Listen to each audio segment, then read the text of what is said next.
Okay, good afternoon.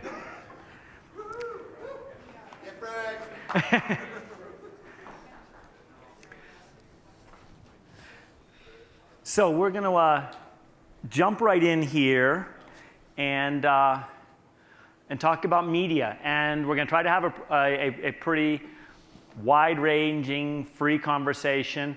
We certainly welcome you all to jump in. And so to the extent there are mics, there's the mic. So but before you start speaking, just wave and try to get that. I may also want to call on some people because there's people in here that could say things, and I'll try to get the mic to the person who's about to be called on. The first thing I want to do is I want to have each of the panelists quickly introduce themselves. So Susan, why don't you say? Hi, I'm Susan Athey. I'm an economics professor at Harvard, and I'm just in the process of moving to Stanford's business school. I also consult for Microsoft in the role of chief economist, and there I work mostly on the search advertising platform. Frank? Hi, I'm Frank Spicer, the co-founder of Social Flow. And I'm Tom Bettercure, the chairman of AKQA Innovation and Ideas Agency, and recently named president of WPP Ventures. Okay, so what I want to do is we're going to go down the row again, and then we're not going to be so predictable in the future. But what I want each person to talk about is, relative to this topic, what do they believe in? What do they believe in their person, in their gut, in their heart? And two, what are they doing about it? Susan? Great. So I want to talk about, I believe in getting the right information to the right people when they need it. And that is one of my reasons I've been working on internet search for the past 5 years. I believe that it is critically important that people be able to find information, but that information isn't just static, but rather the information is created by people in response to economic incentives. So websites and news is created because they get an economic return, and that return comes from advertising dollars. So it's very important for them that advertising advertising revenue generated is high. It's also really important that the products that people want to buy are out there and created. So all of the internet entrepreneurs that create things, that create new innovative products for people, those are created. For them, it's very important that advertising prices are low, and that advertising is very efficient, that they can reach the right consumer at the right time. What does that require? That requires a middleman who is fantastic in terms of algorithms and using data to get the right information to the right people. It also requires that that middleman doesn't take all of the surplus themselves, but rather that it gets shared out with the people who are trying to be matched. Where does that come from? That comes from competition. So that's why I worked for Microsoft search engine, because they're the young, upstart, innovative competitor in the area of search that helps create that pressure. If you do have that competition, you get the innovation and you get the surplus distributed. That helps create the incentives for all of the content that we know and love on the internet. And it helps the incentives continue for venture capitalists to fund the next Kayak, the next Yelp, and so on, and knowing that they'll get the return on their investment and their innovation.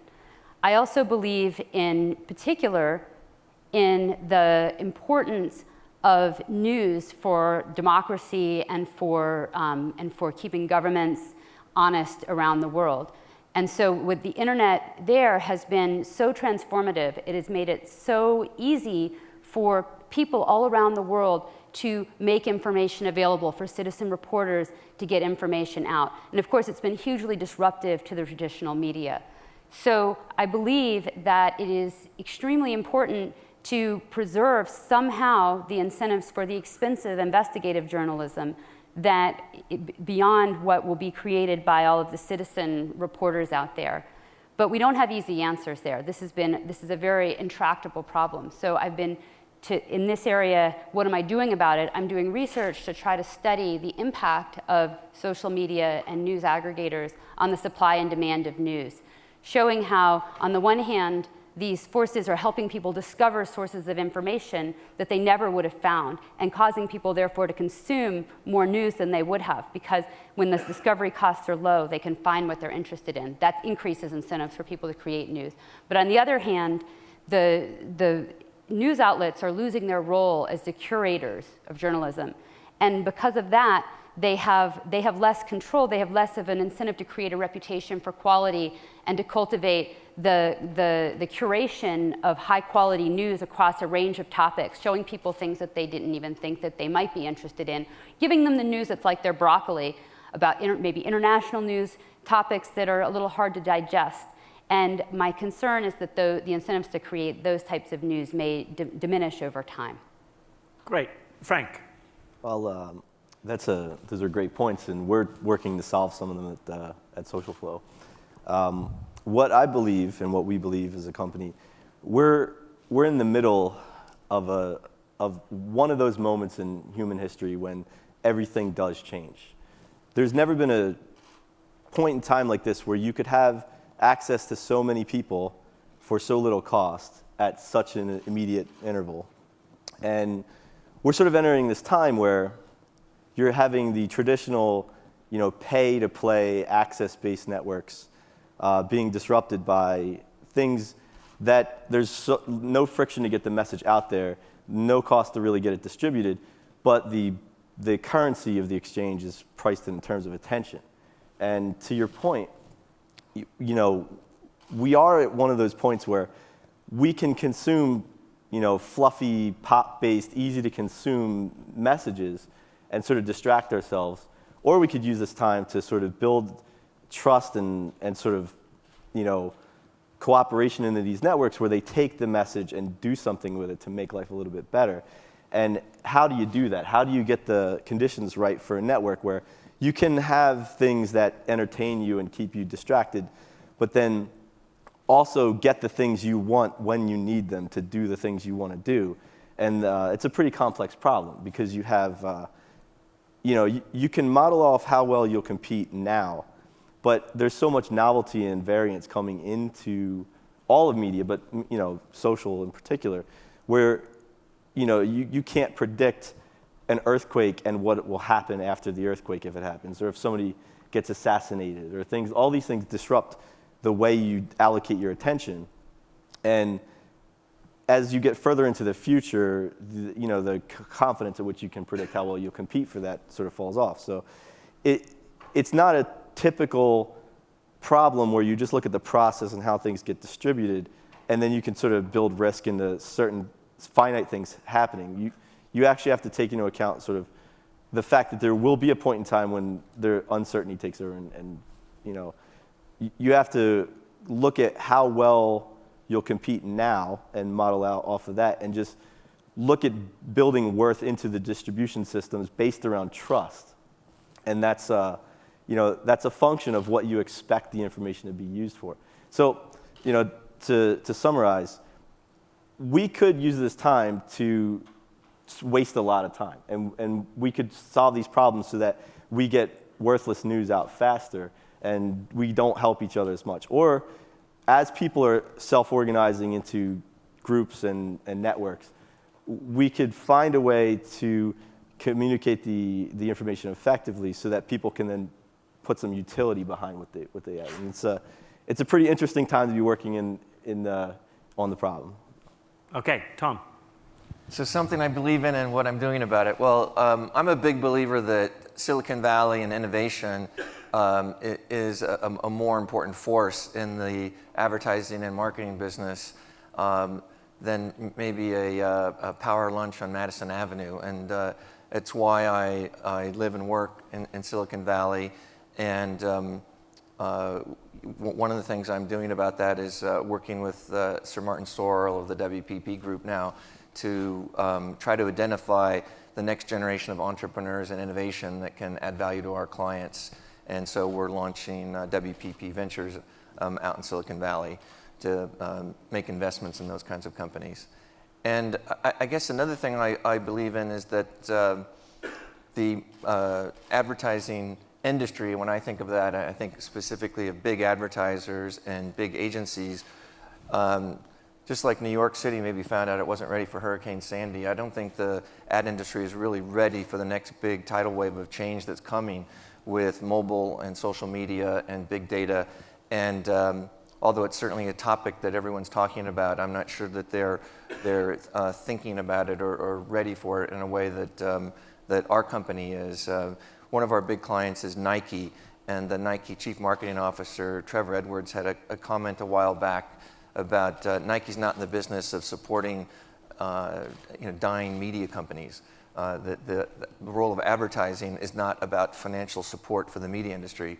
What he's interested in is finding deeper connection and engagement with Nike consumers.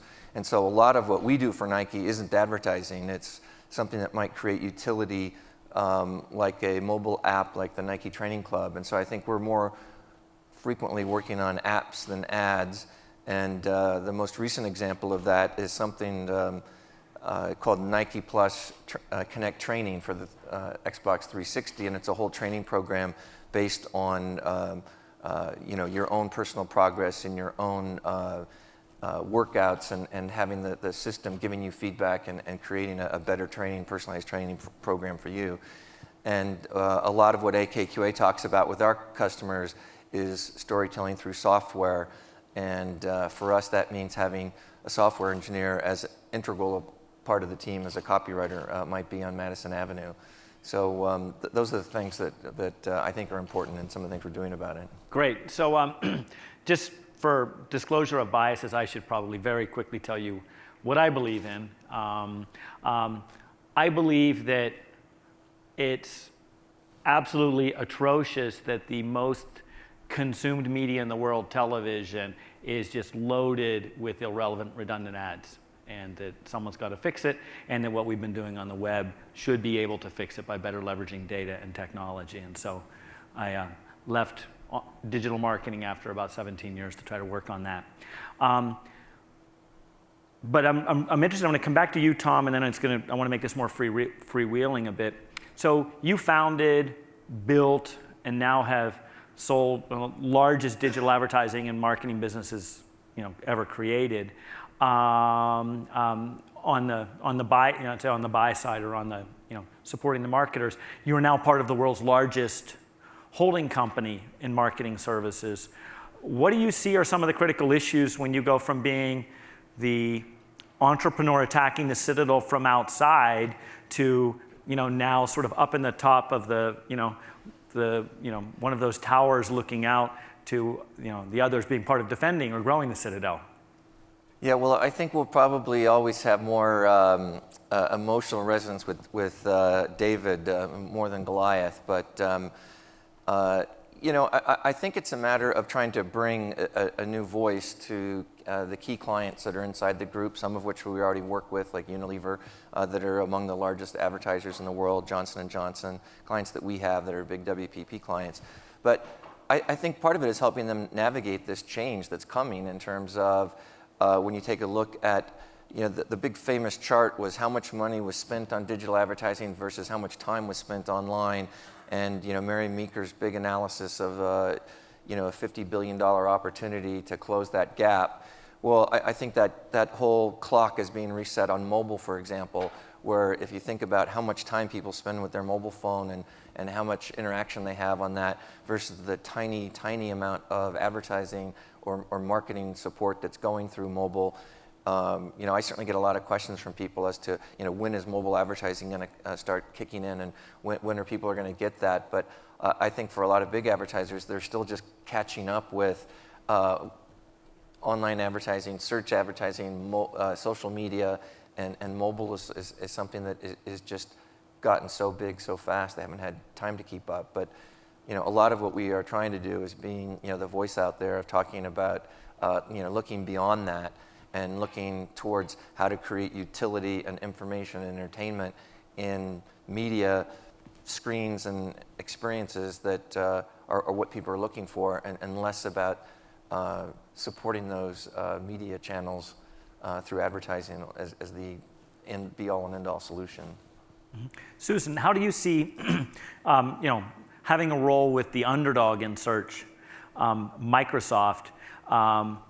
How do you see the issues from the smaller player trying to dislodge a larger player with an extraordinarily well-established business and whole ecosystem that's built around it? I mean, arguably a whole industry with Google, because you might as well say names. Exactly. Well, so one of the things about search advertising is that it's so data-driven, and the economies of scale are just so important. You have this huge long tail of advertisers and this huge long tail of keywords. About almost a third of the queries that come in from users are queries that you've never seen before, and many, many more are very rare. So you have to have enough data to really understand what people want, and you have to have enough scale to make it interesting to the advertisers. So that's been a challenge, one that Microsoft has been sort of chipping away at through huge amounts of investment and the deal with Yahoo and so on that brought more traffic to the platform that got it to be more interesting to advertisers. The big challenge coming on the horizon is mobile. Mobile is sort of, in some sense, even more needful of scale because you have not just the query, but where are you entering that query? So you need to now understand even more. People want to type in a smaller number of characters and so on. And then for the advertisers, this is huge long tail that needs to come on board. So Google has about 1 million advertisers, something like that. There's tens of millions of small businesses out there who just haven't really needed to engage with the internet so far. But now people are finding them through the mobile devices. So the new challenge coming up is that the mobile devices, the mobile search is going to cross PC search probably in 2 years or less. So for your marketers, When you say cross, do you mean in volume of searches? Volume of searches, queries will be greater coming from mobile devices than PC, in about 2 years, plus or minus, depending on how these. So if we created a new Mary Meeker slide, where would our lines be on volume of search and monetization of search? Well, so I think this is where a big challenge is. First of all, even your big, advertisers who are spending large amounts of money, they haven't fully grasped the PC. And here this mobile form factor is extremely different. So on the one hand, you may access them through the apps, which in some sense may be more comfortable to them, But on the other hand, you still have all the search queries, you have the people trying to find the local stores, and so you have this new tail of advertisers that is that much less sophisticated, that is going to have that much less volume, and so it's going to be very hard to give them a return on their investment if they're just still getting, you know, a very small number of searches, but there's millions and millions of them that in aggregate are important for an advertising platform. So I think there's... I'm just not sure that search is a nut that the marketers haven't cracked. I think that they get it, and you know, it took marketers a long time to understand television advertising and to have studies that said, you know, you needed to have 75% at 3+ effective reach to be able to get your message across, and then that became a way to measure whether TV buys and campaigns were successful or not. And I think search is something that marketers get, and they get, you know, if I put $1 in, I get what I'm getting back. I think the challenge is with social media, you know, what does $1 spent get to me? What is you know, what does Twitter or Facebook or what do these platforms get back to me?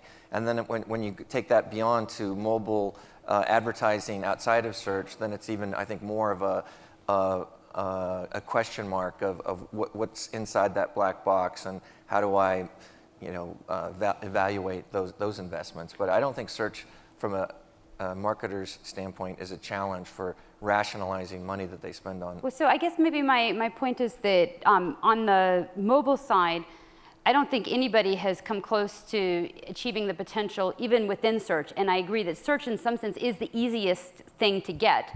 The attribution is the easiest. You know, you have the most sort of direct connection between your dollars and the action the consumer's taking because it's right at the end of the funnel. But even on this sort of easy thing, it's just we're sort of selling the same product in mobile that we did on the PC, when in fact, you know, what the consumer is actually doing is quite different. So the attribution isn't there. A lot of the major firms haven't fully developed their ability to help advertisers understand the consumer moving between the different media, and they haven't figured out how to actually do the attribution in the mobile space. So I think this is, and then you're going to have this whole new set of customers, these millions of customers to come on board who haven't been part of the ecosystem so far. So I think this is an opportunity. I want to emphasize it for the folks out here who are in the investment community and so on, because I just see a lot of untapped potential right now. Yeah, I would say the mobile side of marketing, it's not really a search problem. Like it's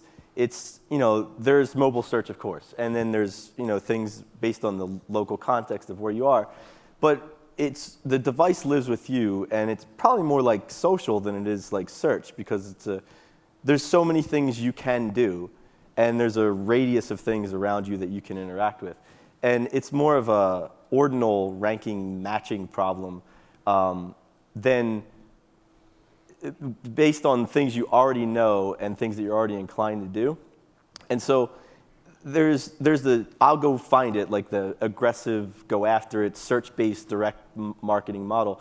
But there's probably way more opportunity in the fact that there's passive discovery and services that can be presented to you. And really the tiebreaker in those things is how much do I want them? And, you know, I didn't know about them, but now you're offering it to me. So it follows people-based rules, social rules, because, you know, you're a person and you're out living, and instead of following these mechanical, completely algorithmic end-to-end, you know, routing problems, what you want to do is find ways to improve people's lives by introducing these things, but also having enough novelty so that there's new things to discover and things get better. So, you know, you get more effective at introducing things into the platform. So I'm going to move us to a little different bend here, and move a little now, bigger picture on the media industry. And this isn't one, we didn't prep for this one. So clearly, I think we're all hearing and understand that there's, you know, really significant disruption affecting the media industry and the media. And right now I'm going to talk about media owners, so the people that are producing content or distributing content, you know, news, information, entertainment. One of the things that has struck me that's become quite obvious over the last few years is how many of these businesses, even some of the most successful ones, have been largely held up or propped by a subsidiary division that may not have even been core to their business when they acquired it, but kept funding them to keep going. And so I'll use an example that, you know, the Washington Post company has, you know, largely been fueled for certainly the last decade by Kaplan, You know, Disney, you know, all you do was look at the earnings reports to realize the power of ESPN, you know, is supporting a lot of the whole Disney family. And actually the Hearst company was able to support its newspapers much more robustly and longer because of its investment in ESPN. And so I want to put that out there because I'd like to hear some predictions on what kinds of things you think might happen to companies that we see as incumbents today that may have a difficult time surviving tomorrow, and B, what might be the kinds of areas that the media companies, if we think some of these content owners may own adjacent businesses that become fuel for them to continue their business because they're adjacent, may be looking to invest in going forward.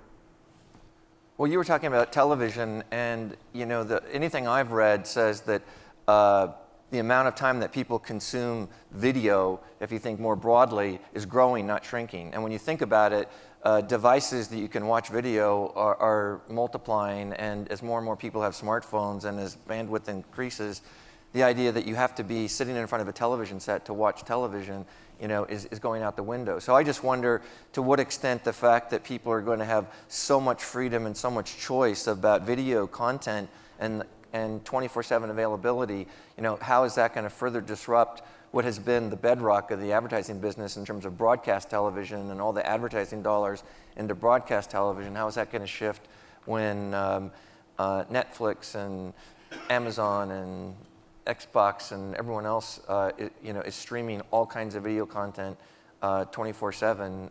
You know, so that's something I don't think people necessarily would think about because people see, you know, television budgets and revenue still going up. So where should the video companies be making their bets and their investments with that anticipation of proliferation of screens, fragmentation of audiences, more digitization and distribution? Well, there's a big rumor out recently that Microsoft was going to buy Netflix. Maybe it should be, you know, Hearst or ABC or somebody like that should buy Netflix instead, because, you know, that's going to be an installed base that is used to watching streaming content that may not be tied to advertising revenue. Yeah, that seems right. I mean, it's anybody that has a business based off predictable access to the consumer, they're in trouble. So if I'm 36 years old, and I don't know a single person in my peer group that watches an episode of anything at the time that it aired. And so they're moving away from these predictable places to reach people, and you just have to compete basically on merit and where you can fit into people's lives. And so having a content company that then gets the method of distribution where you can reach people when they want to be reached, like, that makes sense. But relying on people to pick up something for a subscription or to watch something when it airs, and to the point earlier, I think it's not going to, as a prediction, it's not going to move linearly. There's going to be a dam that breaks, and all of a sudden it's going to fall off the other side, because I don't think that once people realize that there's no predictable future value in the method of advertising that way, you're going to see dollars shifting out to find new homes that have a potentially bigger upside. Like, I think probably eventually the people buying ads look more like a venture capital firm than they do a typical media buying outfit. So. What does The Economist think of that? I think you guys, you've covered a lot of the issues. Maybe going back to sort of the traditional news industry, you know, we are going to see just an inability to support the cost structures that were there in the past, the revenue streams, you know, falling, and again, with the consumers switching more and more across media outlets, a lot more competition, and therefore lower advertising prices, and even the efficiency of the targeted advertising won't necessarily see the kinds of revenue streams that outlets have had in the past. So consolidation and, you know, losing some of those fixed costs. Let me push on this a little bit. So let's just think about the election that we just went through. You know, certainly most of my friends, peers, and, you know, people I know around the business were probably following the election as much or more in their Twitter feed, as opposed to, let's say, CBS. So if the future may not be supporting Scott Pelley of CBS and his probably $10 million a year contract, but actually you could follow Nate Silver for free. You could actually then read a little bit more about it on the blog for $70 a year, through the New York Times company. Might that be a different model? One of the things that I'm struck by, and this would be an interesting one to think about because we talked a little bit about it ahead of time, the analog media world was a world where distribution was scarce, but attention was plentiful. If you put a message out there, it was seen. But in the digital media world, distribution is plentiful, its attention is scarce. So let's look at Tumblr. Tumblr reaches, I believe, about 700 million people in the world every month. And it generates about 5 billion page views, I think. I don't have the exact number, per month. And it does that with about 130 employees. And most of, half of those employees were only hired in the last 9 months, so they're not even productive. So probably 75 productive employees. Now, I ran strategy at AOL when we had 11,000 people, and we only had about 2 or 3 billion page views across all of our properties. So one of the questions is maybe you don't have the monetization, but then you don't have the cost either. So how do we all see that play? Except maybe trying to follow monetization is the wrong rabbit hole to go down. The conversation this morning was about if it's free, you can't measure it. And I think the fact that Twitter is free freaks out advertisers because it's like, where am I going to put my advertising dollars? How can I monetize Tumblr? How do I monetize social media? And so the influence of social media, I think, is huge, and the reach is huge, and the amount of time people spend is huge. But the dollars are small, and somehow, as an industry, we're saying, well, it must not be that important. It must not work. It must not, because where's the dollars? But that's one of the ways where I think the change is coming faster than we can keep up with it, because it's not about following ad dollars to necessarily follow influence and what really engages audiences. I would just also say I'm very interested in the phenomenon of social media as a curator of news, and I think it's going to become very important. But actually, our little bubbles are not introspection isn't necessarily the best way to look at that point right now, because all of our friends post very clever and interesting news articles on Facebook and Twitter and so on. But actually, when you kind of look at the data, it's still the case that most people get their news, sort of their online news, in more traditional ways. So, but there's a small set of people who are starting to get a big share of their news from referrals through social media and so on. But it's still sort of a little bit more kind of concentrated. It's a smaller set of people who are very intense users, and there's a big mass of people who haven't quite moved there yet. But it's coming very fast. But I'm sort of maybe we have the opposite effect that Frank had just mentioned about how so many in traditional media, it may be very slow until it's very fast, the decline. And maybe the same. I mean, I'm struck by the fact I'm from a very small coal town in western Pennsylvania that's got an average household income of probably $30,000. And so it's a pretty poor area. But over the last 9 months, the explosion that I have seen on Facebook of people I graduated high school with that are now on Facebook. And this is a place that has broadband penetration of about 20%, 15%. So are you being stalked by coal miners now? It is exactly the ads I'm getting now. Yes, from the election ads. But I think that they were probably the influencers. Instead, it's not one newspaper. It may be 5% of the people, but it has the potential, I think, to have massive impacts on how people are getting their information. Well, I think there's a major disruption where maybe you can't measure it in ad dollars, but you certainly can measure it in allocation of time. And what you look at the way people trade off their time, what were they doing before versus what they're doing now, that is measurable and that is impactful to brands. And I think to your point, you've made a point very early on here where the reason why I think it's going to break so quickly at the end there is you're going to have brands with these big dollars that sustain non-viable methods of advertising just for the sake of it being predictable and an outlet. And then the minute that becomes non-sustainable in itself, when it pays to switch and you have to do it, you're going to pull the dollars out and they're going to go someplace else. Where they go is is an open question. But you're going to have people investing in methods of advertising that just don't pay.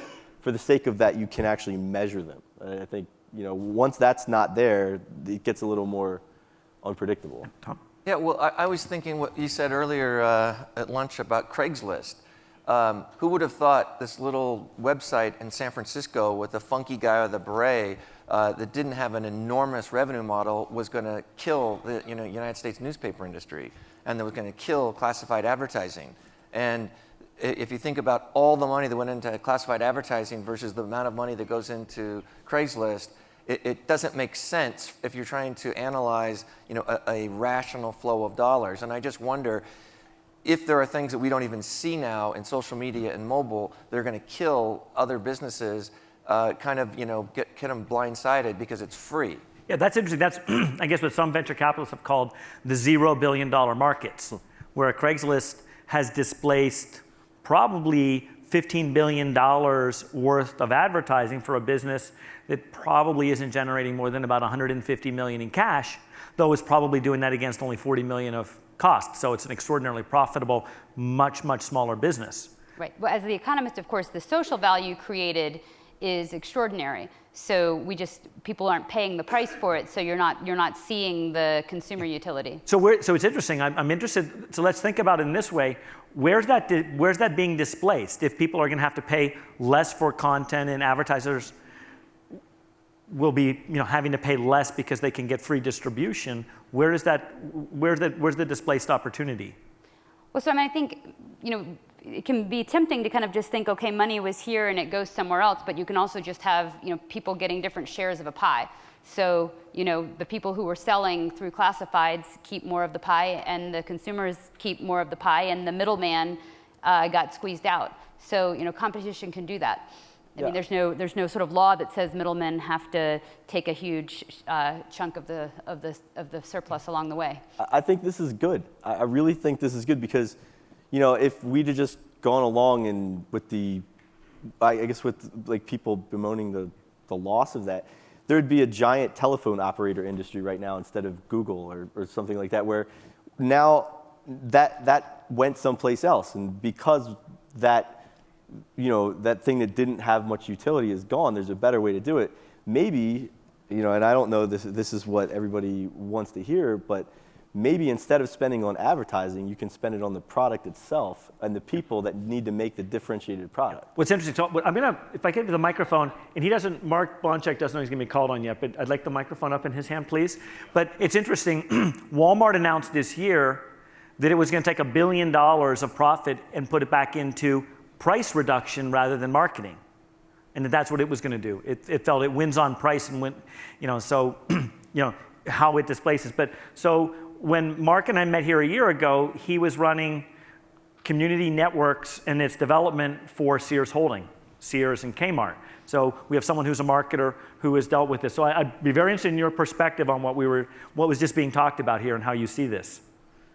Well, I would just say, first of all, a lot of the things about the medium is the message, and we're moving from a one-to-many world to a many-to-many world.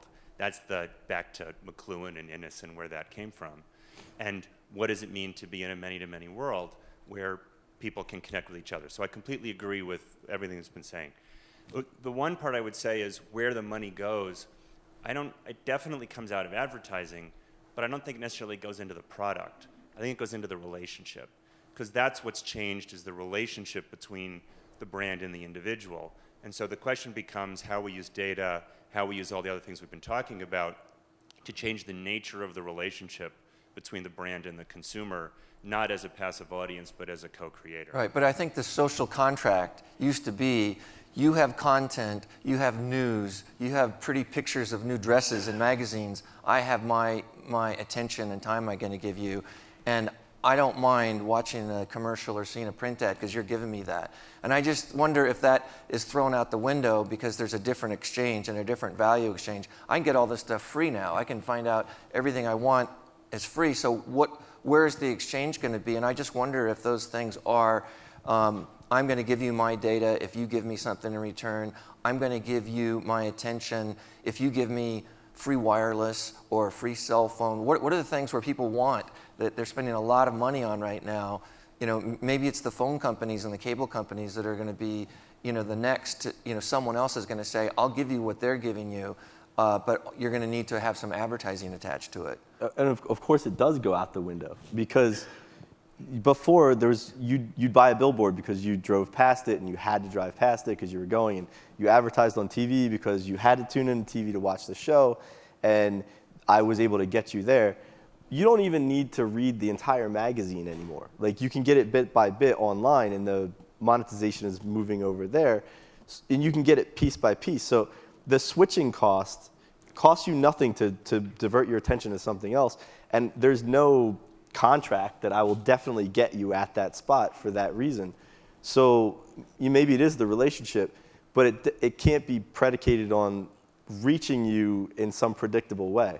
You know? No, I mean, I assume that's a fuel band on your wrist with Nike. You know, that's the new model. That's the new awesome, advertising, by the way.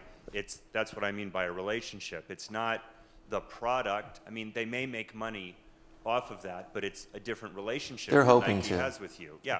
Yeah. But it's much bigger than that, is my point. It's that you now are connected into a kind of ecosystem that has you naturally buy shoes and apparel and equipment because you're pulled into I call it their orbit. Yeah, so I want to hand this back to someone right behind you who has a real perspective as a media owner. And Mike, if you could identify yourself and then tell us your perspective on this, since you're on the media owner side.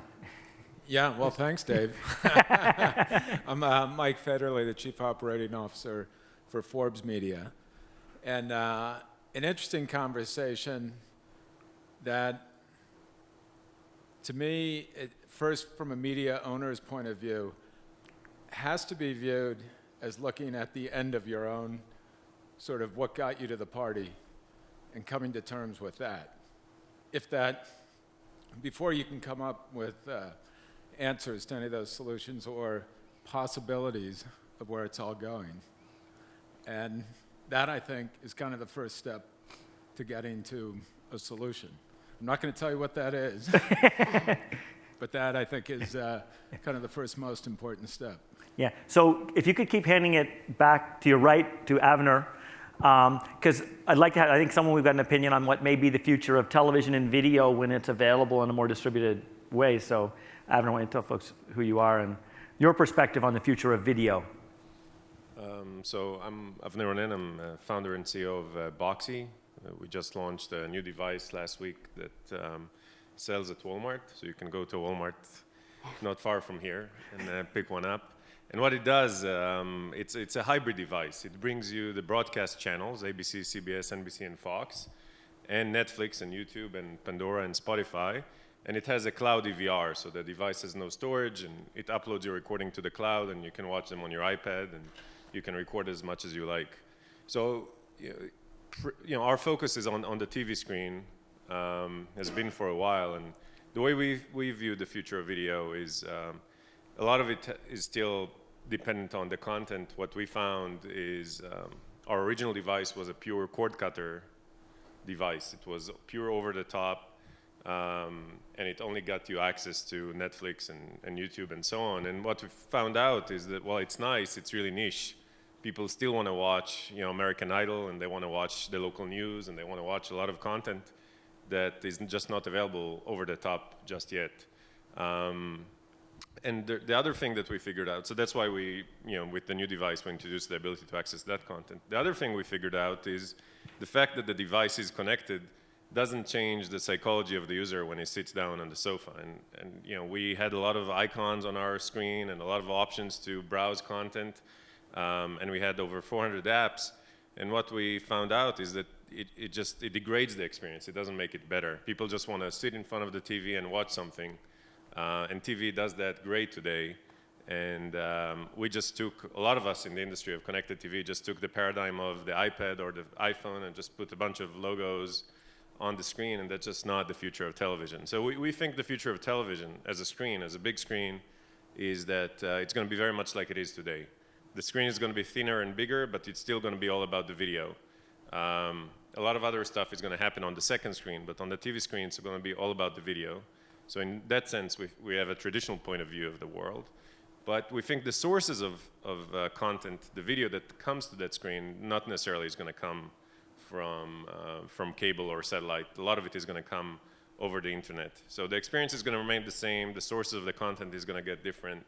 and obviously people are going to watch it on more devices, and I feel I don't want to take over the conversation, but I feel a lot of the conversation today around the traditional media is we're trying to fight yesterday's war based on yesterday's terms. So, that the show is 30 minutes long and is broadcast once a week, and that's the way you monetize it, and that's the way you aggregate into channels, and that's the way you aggregate channels into a media company. And I think the internet is going to change all that over time. I don't think the incumbent structure is gonna change for the foreseeable future. It's going to stay about the same until there's going to be real breakout moments where the whole way in which content is going to be monetized is going to be different. So take American Idol as an example. The fact that it monetizes through some voting on SMS and ads is really dated. In my opinion, it's a huge brand with huge consumer engagement. It just monetized in a very old-fashioned way. Yeah. So let's assuming Avner's vision of this marketplace happens. And let's go down the line here. How do you see, Susan? How do how can you imagine that market will change or disrupt if we see essentially a breaking of, let's say the video or television industry and the companies that are providing into that infrastructure today? Well, so I think one of the things that we've been talking about as an industry for a long time, but still hasn't fully come together, is just how we get the right ads to the right people at the right time, using all the data that we have about people. And it's amazing still, that how inefficient the advertising is you get through video. So presumably, as it comes to the internet, it'll change. And it's kind of amazing to me that it hasn't changed faster, in a sense, but there's a lot of reasons for that, that having to do with the technology and the structure of the industry and so on. And then once that becomes the case, who's going to be the ad platform? Who's going to have the data? And again, are the middlemen, how big a cut do the middlemen get? And from an economics perspective, the middlemen get a very big cut if they have unique access to data, and they have really the unique ability to do the matching and to get the answer right and to do the attribution and so on. If there are competing platforms that have similar access to data, or the data isn't owned by the ad platform, then we can see a lot more of the rents getting distributed and providing the incentives for the production. So I think to me, that's one of the big open questions. I think once you're watching something, it's a very strong predictor that you want to keep watching it. And people engage with TV the way you say. No one likes to be interrupted. I've never heard anyone that wants to sit down and watch a whole bunch of TV commercials. But so I think the way this whole thing Super Bowl, I mean. Yeah, maybe in that case, but not normally. You don't sit down with the family. What if every day was the Super Bowl in TV advertising? It would get old. You wouldn't want to do it. I think you want to get into something, get involved with the story. It's a great, TV's a great way to passively sit back and engage with a story. I think all the innovation and stuff moves into the second screen, because that's where you can effectively, A, compete for attention, but B, do things that improve the life of the type of person that watches that show. And I think things move out of the interruption economy and into the way to marginally improve people's experience of watching the show. And I think there's a whole realm of innovation that's about to come on the back of that, and I'm actually, frankly, looking forward to it. Well, I think broadcast video is still where brands are going to spend most of their money, and they're going to want to be with high-quality content. And so, that's not really going to change. But I do think, to what your point was, the models for how we get there might change. Netflix is coming out with David Fincher's new series, House of Cards, and I think they're going to launch all 13 episodes on day one, which is a more modern way of consuming a serial program. So that's something different. I just noticed during the World Series that when you wanted to watch a game, and you want to see the San Francisco Giants win in 4 games straight, that Major League Baseball still has pay gates if you want to go on a different device than watching it on television. So you have to have cable at home, and then you've got to have an MLB contract to watch it on a mobile device. And I think those are kinds of things that need to change, because people still want to watch sports, but it should be I think a better experience to go from device to device. And then just, for example, we're talking about the second screen.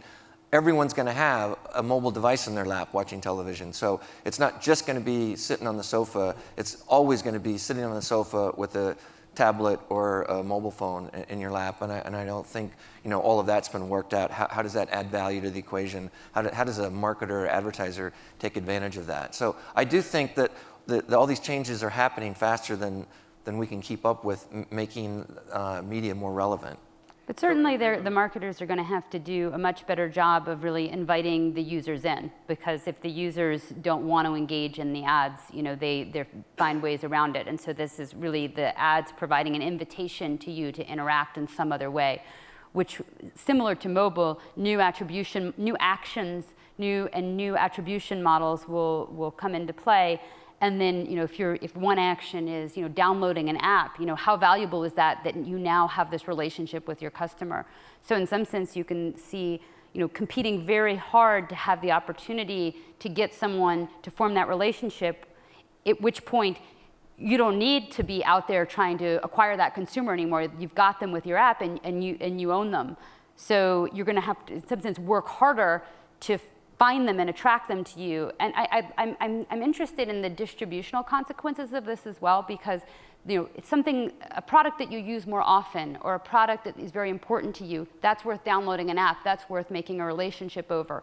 But then the long tail of products that you consume rarely, you don't want to bother with an app. And so then the discovery process and the advertising process for them is quite different. So I'd like to open up to some questions. So I called on people, but I would like people to, right here, if we could. Mark Mahaney. Television advertising has continued to rise. Ratings for the last year have started to sustainably decline. So when does television marketing spend crack? And then I know you've kind of touched on a little bit, but maybe a little bit more specific in the predictions. Where do those dollars go, or do they just disappear, like happened in part with Craigslist and classified advertising? So I think, sorry. I was just going to throw, one thing I want to say before they answer it is interesting to note that on the Mary Meeker slide that's very famous, she shows the TV is 1% under invested in relative to time spent. So I think one of the things that we haven't talked about too much today is sort of the tail content of video. So in some sense, one of the promise of the new ad platforms and getting content over the internet is that while your top brands really want to be associated with good content, your direct marketers are more interested in who the person is. And so in principle, that allows tail content to monetize at levels that are not as disparate from the head content as has in the past. And it's taken some time for that to come together, but that's the introduction of more direct marketing dollars to very well targeted advertising, where you then can measure an action, an interaction with the brand, or seeking more information on your second screen.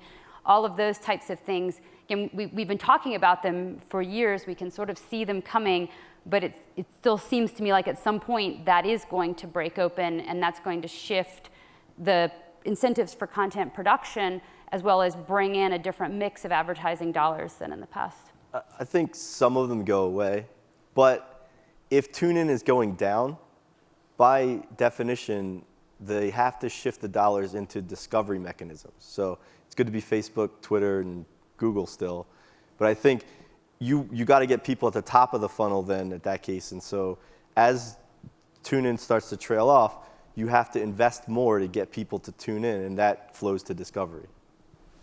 I wonder if there isn't something about the whole dual screen phenomenon that marketers still want the big audiences that are watching American Idol or Monday Night Football, but maybe they're going to be shifting some of those dollars out of buying 30-second commercials and shifting them into experiences that are going to be, joined up at the hip. So as you're watching the game, you're having an experience that Bud Light is sponsoring, and you're seeing a Bud Light TV commercial, but maybe there's going to be fewer commercials and more content, utility, information.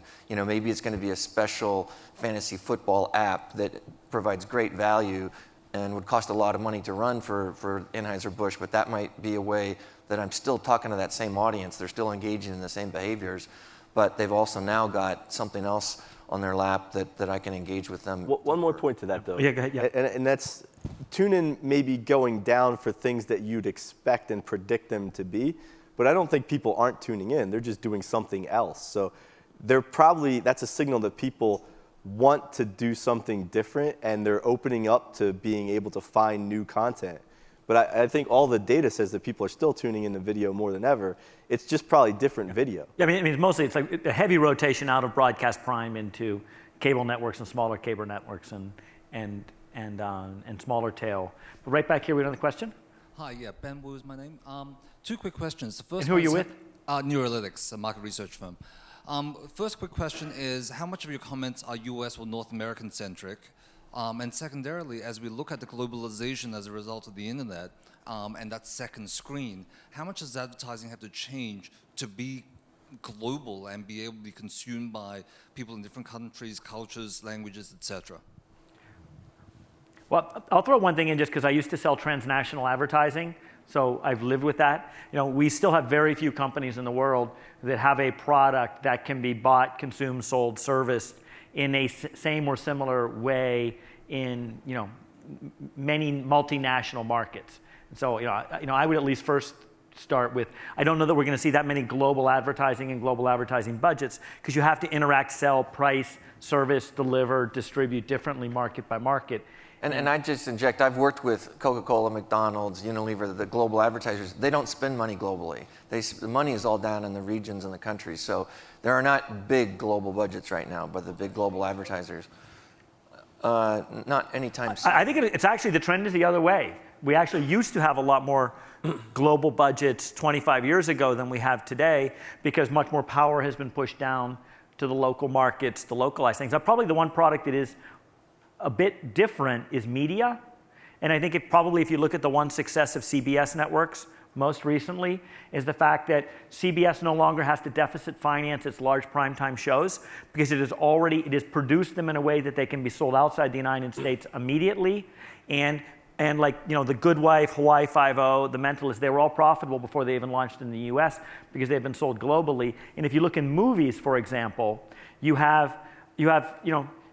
have the US movie industry. I mean, James Bond did $80 million in the US in the first weekend, but it did $300 million outside of the US on simultaneous release. And in markets like China, it's not releasing them on screens. It's using things like Youku.com, where people pay a one-time fee because there are not enough screens to show the James Bond movie to reach as many people that would want it. So some of the digital and tangible products maybe, but I think actually it's going to be less globalization and more localization. Can I just pitch in here? So it was interesting to learn yesterday afternoon that Microsoft was not a consumer products company. I think that, again, comes back to the little bubble we live in. Maybe all of our friends have MacBooks. I even do see a few Windows laptops running around this conference. But globally, he's got a Surface. Awesome. You can come check out my Surface later. But around the world, many people. Former Microsoft employee. Exactly. Around the world, there are a lot of consumers out there with Windows laptops and so on, and with Microsoft software. I want to mention that as we move to software as a service and cloud-provided software, there's a whole new approach that can come alive in developing countries. So in developing countries, people are skipping the PC, they're skipping the laptop, they're skipping the TV, but they've got a mobile. And so when we talk about the marketing, there haven't actually been so many opportunities to reach all those individuals. Of course, they haven't got a lot of disposable income, but there still still participants in an economy, and there's still opportunities to reach these people. And then there are services that are being provided. And of course, you're not going to be able to charge an enormous amount for those services, but advertising is an obvious way to monetize the fact that your product is being used in China and in India and all of these places. But at the moment, not a lot of people are paying for it. But some of the marketers in those markets are topping up mobile accounts if you watch advertising, or giving you free time on a multiplayer video game if you're downloading codes from the inside of a Coke cap. So I think they are experimenting more with different value exchanges aside from here's a banner ad on my small. Okay, so it costs less to reach them. It costs less to reach them, and you know more about them. So why not get better at talking to them the way they prefer to be talked to? Yeah. So we only have 30 seconds, and so I want to finish on one thing. we also didn't prep this. So I want you to predict that what is the most powerful media company in the world in 2020. And you both need to name the company, and you can define what you mean by powerful. So I'm not going to set that. You can determine what you think is powerful. And so, because I see you already thinking hard about it, Tom, it's going to start with you. Okay, I'm going to give my time back to I'd you. say Apple, because of the multiple platforms that they own and their bank account. Okay, Frank? I agree. I think they have a good vertical chain. I think somebody that teams up with Apple that furthers the discovery process will do pretty well, so Facebook or Twitter. But I think Apple has it right, and it's a good way to discover things that improve your life, and they have the physical device to be right there. You can't say Microsoft. Yeah.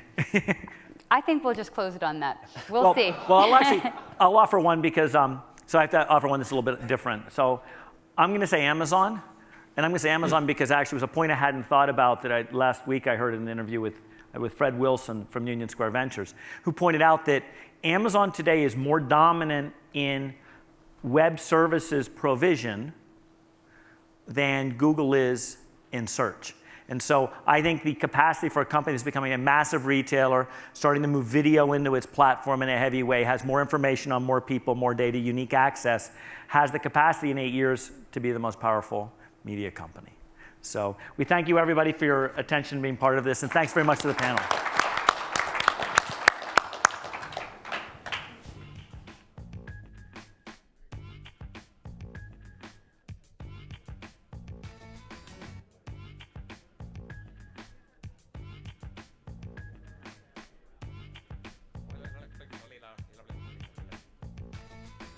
Looking for my place on assembly lines, fake prizes rising out of the bomb holes. Skeleton boys hyped up in purple, smoke rings blow from across the disco.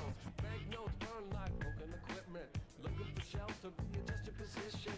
Thought control, those written confessions. 2 dimensions, dumb your head down. Duck, don't look now, company missiles. Power is raunchy when the cops are watching. Make your dreams out of paper mache. Cliche wasted, hate taste tested. Hell yes, now moving this way, I'm doing this thing.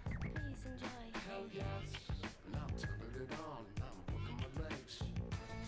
Hell yes, now I'm calling it out, I'm switching my plates. Please enjoy. Hell yes, now I'm cleaning the floor, my beat is correct. Stretch to the limit, attention span, snap back, retract. Collapse into laugh tracks, noise response, applause and hand claps. Floodgates open to the sound of the rainbow.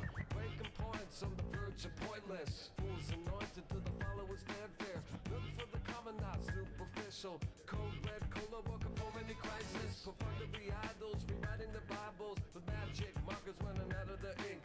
Lives in whiteout, turn the lights out. Fax machine anthems, get your damn hands out. Hell yes, now moving this way, I'm doing this thing. Please enjoy. Hell yes, now I'm turning it on, I'm working my legs. Hell yes, now I'm calling you out, I'm switching my plates. Please enjoy. Hell yes, now I'm cleaning the floor, my beat is correct.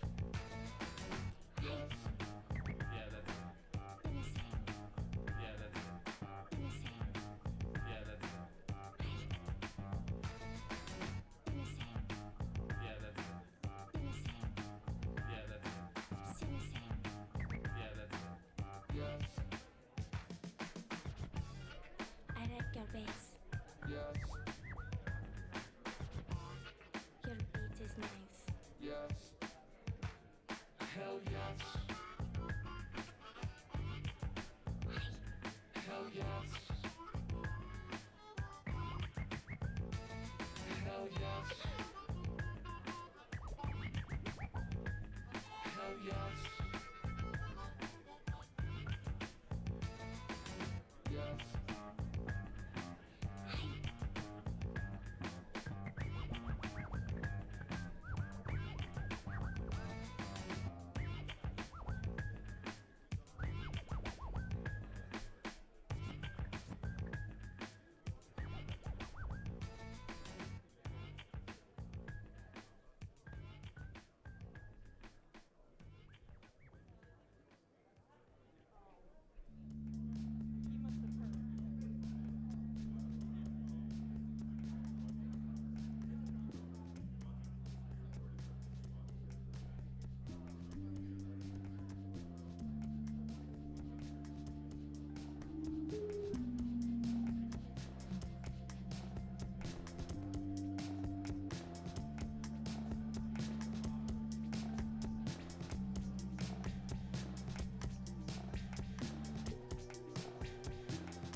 just to see what is.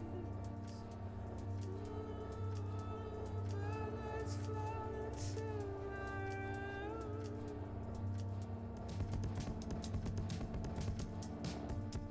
Slowly we unfold, as long as fast as on is the moon upon a stair. A dancer around a pin, the darkness is beneath. The kid kick your head in just to feel your fast balloon in air.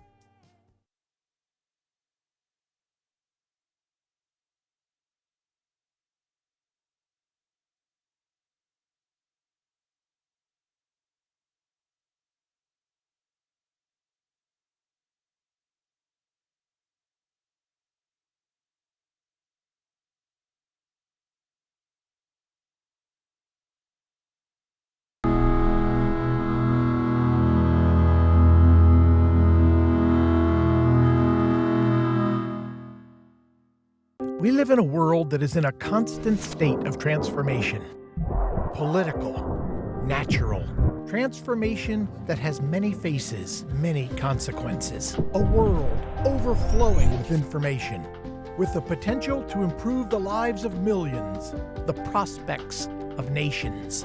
With generations in the balance, we are awakening to the power of big data. We trust and together transform our future.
We live in a world that is in a constant state of transformation. Political, natural, transformation that has many faces, many consequences. A world overflowing with information, with the potential to improve the lives of millions, the prospects of nations. With generations in the balance, we are awakening to the power of big data. We trust and together transform our future.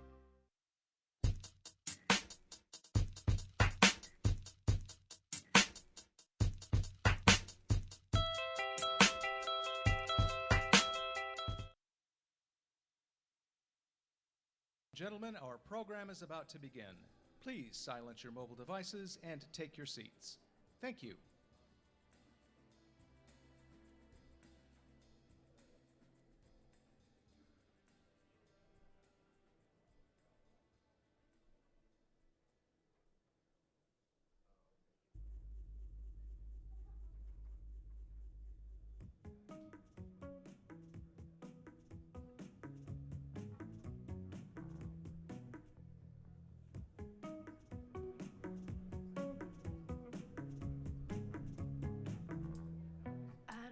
To leave anymore.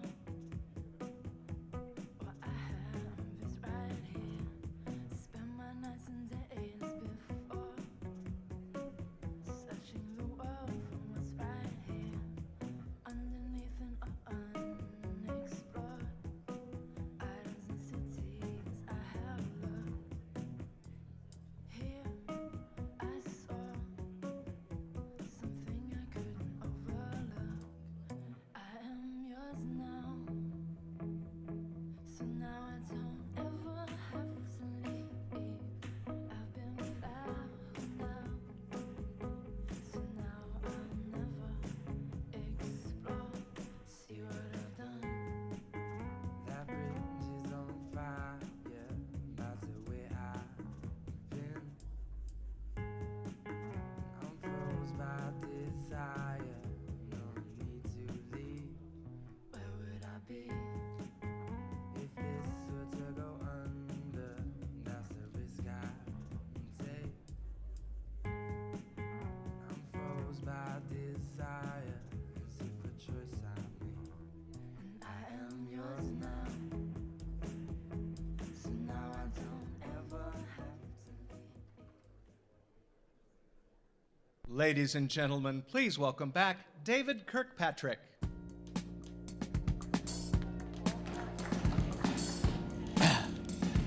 So, what we want to talk about briefly is our Techonomy Detroit event.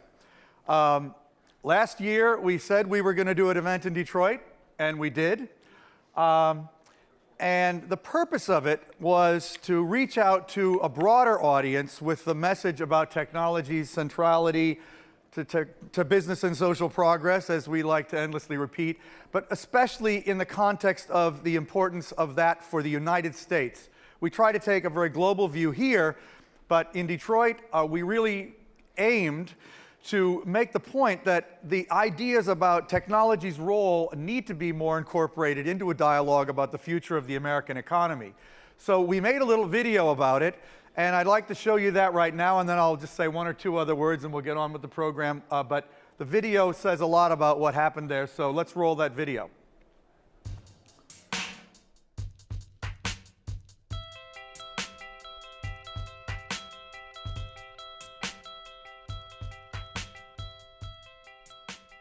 We went to Detroit because in a lot of ways it symbolizes the challenges faced by the United States, which we think technology can really help with.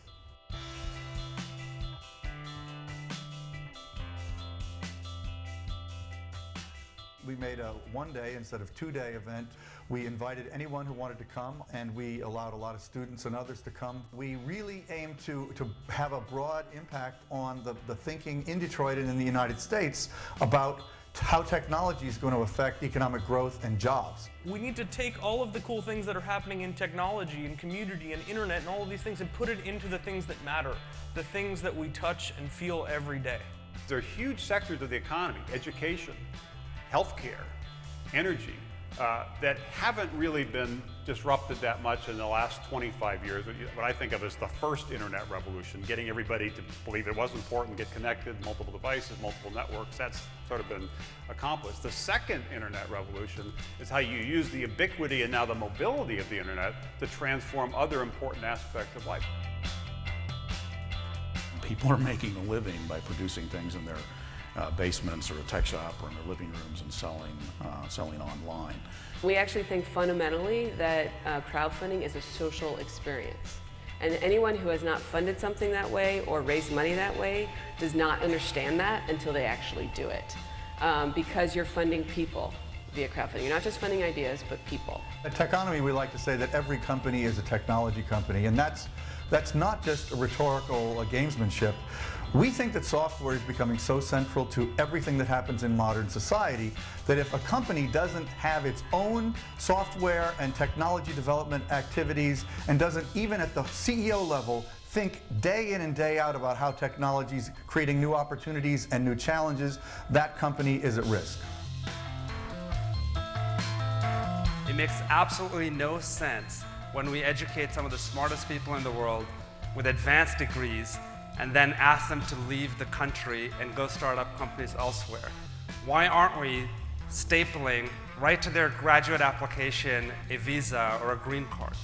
I mean, obviously there's a huge challenge in Detroit public schools, as there is throughout the country. And to me, I think what we need to start doing is retooling our educational system for the current era, because it's an outdated system that was built 50 years ago. On the one hand, yes, we need more specific talents in engineering and software areas, and we need everyone to have a more familiar attitude towards using technology on the job.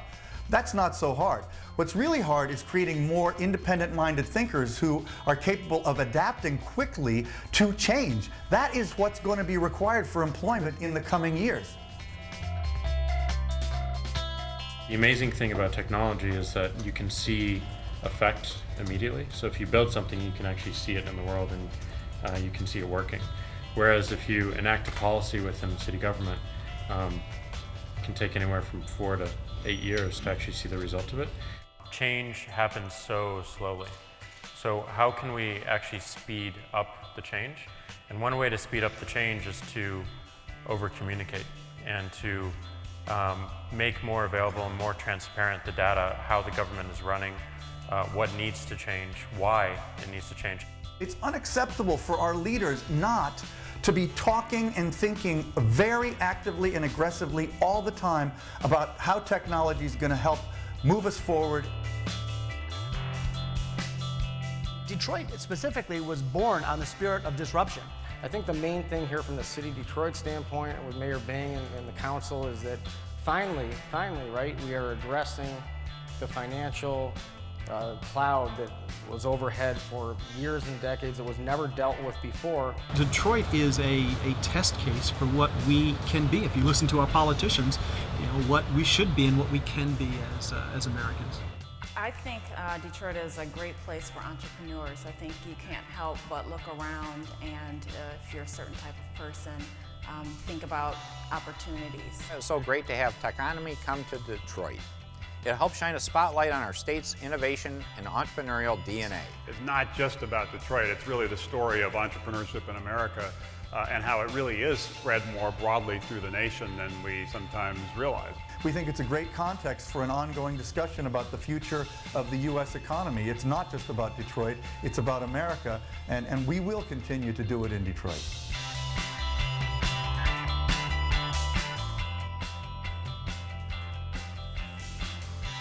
So,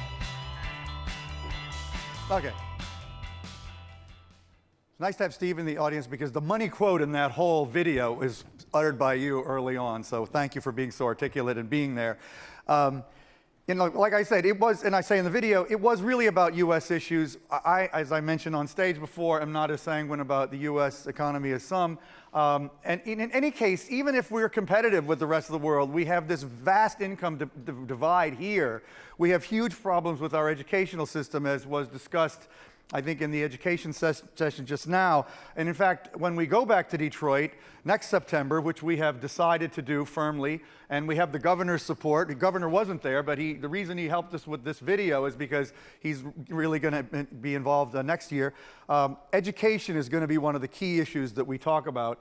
And I think it'll really, there's so many great issues that are more American in terms of what this country needs to be doing differently in a technologized age than we really want to talk about at this conference. I want to just say, all the content from Techonomy Detroit, all the video is available at techonomy.com. So as I said, because it was so well received, we are definitely going to do it again. We've gotten a tremendous reaction in Detroit. And so that was a little bit of a report there. Now, I want to just tell you some exciting news, which is that all of you are going to be receiving one of these in the mail in the not distant future from Dell, which is the new Latitude 10 tablet that'll come preloaded with video, photos, and other content from Techonomy 2012 that we will be editing and working with them to put in there. So we're very excited about that. It's a brand new, this device isn't even out yet, I don't think, but it will be out by then, and we're very excited. And in terms of other giveaways, the next chair giveaway will be after the robot session, so you have a little more time to do the survey if you haven't yet done that. Now on to the session. The next panel, Shopping Outside the Box, is going to look at the whole tumult that's really happening around new kinds of spending, data in retail, new forms of consumer behavior. So Eric Schoenfeld, our very good friend and longtime colleague, take it away. Hey, thanks a lot. Let me get my tea before I turn the stage over to you. Okay. Well, I'll introduce the panelists as they sit down. To my immediate left, James Baris, the CTO of PayPal, and Dan Schulman from Amex, and he runs strategy, M&A, he runs half the business there. And Jibo Thomas, who is in charge of digital and mobile at Walmart. So this panel is data in dollars, and we're going to talk about how sort of all this new data is changing commerce. And I think a lot of that, what's really new is mobile, obviously, and I want to get at mobile commerce, but I don't want to. We can talk about not just mobile. Social is also changing the way that people shop, and that the way that retailers and brands try to reach out to shoppers, and there's an interesting relationship between the two. But if we just take a step back, and if you guys could just tell me a little bit about, if you have to pick one technology, what technology is changing your business the fastest? Maybe start with you, Jibo. I think first of all, I just want to say I just sat in the Cyber Wars panel, so I want to reassure you that this panel, there'll be no mortal danger that'll be discussed. It's just making money and making people's life better. I think one of the biggest impacts for Walmart, we think, is the fact that a lot of our customers are coming into our stores with smartphones. And e-commerce was a big disruption that happened in retail, which brought our stores to the web. But the possibility of mobile bringing the web to the store is incredibly disruptive. And when I talk about mobile, it's just mobile powered by big data and everything else. And why that's interesting is, I've been in the States for 18 years, and in that time, the way I've shopped in a physical store has not fundamentally changed. And people who have been here a lot longer tell me, even before that, it hadn't really changed in a long time. But now there is an opportunity to actually change that. If you think about how people make decisions, discover products online, it's a very different process than walking the aisle and picking up the products and putting in a basket. Almost every part of our life has been transformed by a smartphone. The way we check into an airplane, the way we call a cab, the way we set our alarm, all of these things have been transformed by having this device that's incredibly powerful. But when you walk into a store, where over 90% of retail happens, it's like this place that is stuck in time, 20 years ago. And so The opportunity to give the same kind of tools to customers to shop easily in a store, that the same kind of tools that have been available to them online, whether that's search or recommendations or personalization, we think is incredibly disruptive. And it has an impact on, obviously, helping people shop better, helping people save money by budgeting better, but also on associate productivity, because if we empower customers, then that's less work that associates have, or more time associates can focus on doing things that really matter, like having the right product on the right shelf at the right time. How would you answer that question? What technology is changing your business the fastest? I think there's the combination of the mobile phone, as Jibu just said, but it's tied together to a software platform and then linked together by data. And I think if you can do all of those things together, that what we're really talking about is fundamentally changing the face of commerce, all phases of the commerce life cycle, from discovery to research to purchase to post-purchase. So let me give you an example of that. And I think, by the way, it disrupts things like advertising, the way we traditionally think about advertising, the way that we target market. And so most people, when they typically think about changing the face of commerce and they talk about e-wallets and that kind of thing, they're mostly thinking about tapping your phone on a point of sale and being able to use your phone as a wallet. We actually think that it's much, much more fundamental than a form factor change. We think it's truly a value proposition change, where instead of tapping your phone just at a point of sale, imagine that you tap your phone as you walk into a store. Or you don't really even need to do that. You can do it through geofencing or any one of a number of ways. And when you walk into the store, what you're doing by tapping your phone is basically, on an opt-in basis, exposing your personalized commerce identity, kind of the brands you like, the budget that you have, the SKUs that you want. And when you walk into that store, whether you're a first-time customer or a loyal customer, do you have loyalty or not, you then electronically exchange information with that retailer or that merchant. And that merchant can say, oh, Jibu wants this exactly, you want this exactly, and we can now start to customize specifically to an individual deals, offers, couponing, digital couponing to that person specifically. And when we look at the payments industry and the commerce enabling industry, like couponing, advertising, et cetera, that's a $500 billion industry in the US that's incredibly inefficient. Couponing, it's like 1% open rates on coupons. You look at some of the tools that are out there that have one promotion for all of us in this room, whether it be 20% off salon services or hair replacement or whatever it may be. But some of us need that and some of us don't. What we're really thinking about is how do we fundamentally change the way that consumers, merchants, and retailers interact with each other through the use of mobile phones, through the use of the data, and through the use of software platforms. And that can really change every aspect of retailing today. So what's more valuable, the actual payments and transactions that go across mobile, or the data, which is what you're really talking about, is there's a lot of data associated with somebody walking into the store with that device. They may or may not buy everything they're going to buy in that trip, but you're collecting information about them, about maybe their preferences, and you're creating a relationship over time, and you're learning more about them. So, like I guess the question is, there's what's the value of that visit versus the lifetime value of that customer, and how does the data help you, increase that? Well, I think when you start to think about digital commerce, which is kind of what we're naming this kind of view that I think everybody is going to be moving towards, that data is really the holy grail of digital commerce. That is where the value is truly created.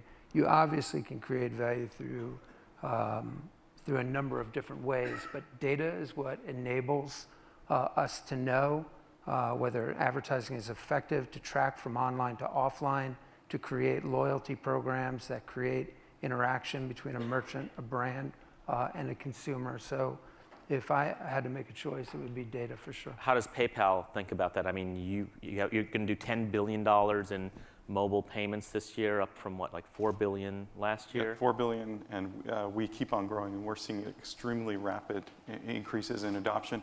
And really, the way we see it is the customer experience. So how do all of these technologies, mobile devices, data, better experiences, it all comes together, and consumers are adopting it. And what we're seeing is that there's a very rapid adoption by consumers of these new technologies. There's a huge willingness within the industry to invest and also support these new technologies, and it's creating an environment where now we're going to be able to create fantastic new experiences for the customers, and that's what we're focused on, is what is that customer experience and how do we actually make things simpler for them. Okay, so let's talk a little bit about payments right now. There's a lot of different payment mechanisms. One that it was getting a lot of attention but not a lot of adoption was NFC, the near field communications. A lot of that in a Google Wallet was pushing that. Is there any traction with NFC? Is that just way too early? Do we even need it when you can basically use a credit card swipe and start to do a lot of the same things with a payment mechanism everyone has in their wallet already? I think it's more than what technology is right. I think the question is, are you solving a real problem for the customer? And I think that's where some of these models break down, right? I mean, if you look at what Starbucks has done, they don't use NFC, but they've been successful in getting people to adopt a mobile device as a payment mechanism because it provides convenience to the customer. There's a loyalty component. The 11th latte is free, but even more than that, folks want to know what their gift card balance is. They want to easily reload their gift card. So there was a lot of convenience associated with that wallet that prompted customers to adopt it. And I think that's where all of these solutions are going to work. And I think, if you think about a retailer like Walmart, customers, they want help throughout every part of their customer journey, to the point that Dan made. And one of the interesting tensions in the data conversation is, if you introduce new middleman in mobile payments, right, which is, I think, part of the reason why some of these wallets haven't gotten a lot of adoption with retailers, is all of a sudden a retailer is giving up control of their destiny, of that data that they already have, to a third party, and then potentially introducing another mouth to feed in the value chain, and increasing transaction costs, which then gets passed on to the customer. So it's a pretty nuanced thing. Our perspective is, if you follow where the customer wants you to go, then you will get it right. And so we follow the space with a lot of interest. We are doing some things on our own. We are doing some things in payments in partnership. Obviously, the Bluebird initiative that we've launched with Amex is a really interesting proposition, where you're giving an incredibly cost-effective alternative to a checking account to customers that is very much in the DNA of... Can you explain what that is, that partnership, the Bluebird? Do you want to take it, Dan, since you did a lot of the work there? Yeah. So Bluebird, the best way I would think about it is it's sort of a digital wallet with a cause associated with it. So Walmart and American Express spent about a year developing this product, and it's basically an alternative to checking and debit, where there are about 70 million Americans today who are either unbanked or underbanked. Underbanked means that you may have a savings account, but you can't really afford a checking account because there's a minimum balance, and you can't make that minimum balance. And there are a host of fees that happen, overdraft fees. Consumers paid banks, I think it was $31.6 billion in overdraft fees last year. And so we created a product using a digital platform that basically enables consumers to load that digital platform almost any way they choose. They can give cash at a Walmart cashier and that cash is loaded onto a digital account. They can There's a card, there's a physical card. So it's actually a digital account, but you can take money off of that digital account either through a card, swiping it at any retailer, using it, getting cash out of an ATM with that card, or doing e-bill payment off of that digital platform. So all the things that you might be able to do if you had a checking or a debit service, you can now do on a Bluebird product with us without almost all of those fees. So we try to make it fee-free and just make it a very simple and easy way for people to manage and move their money.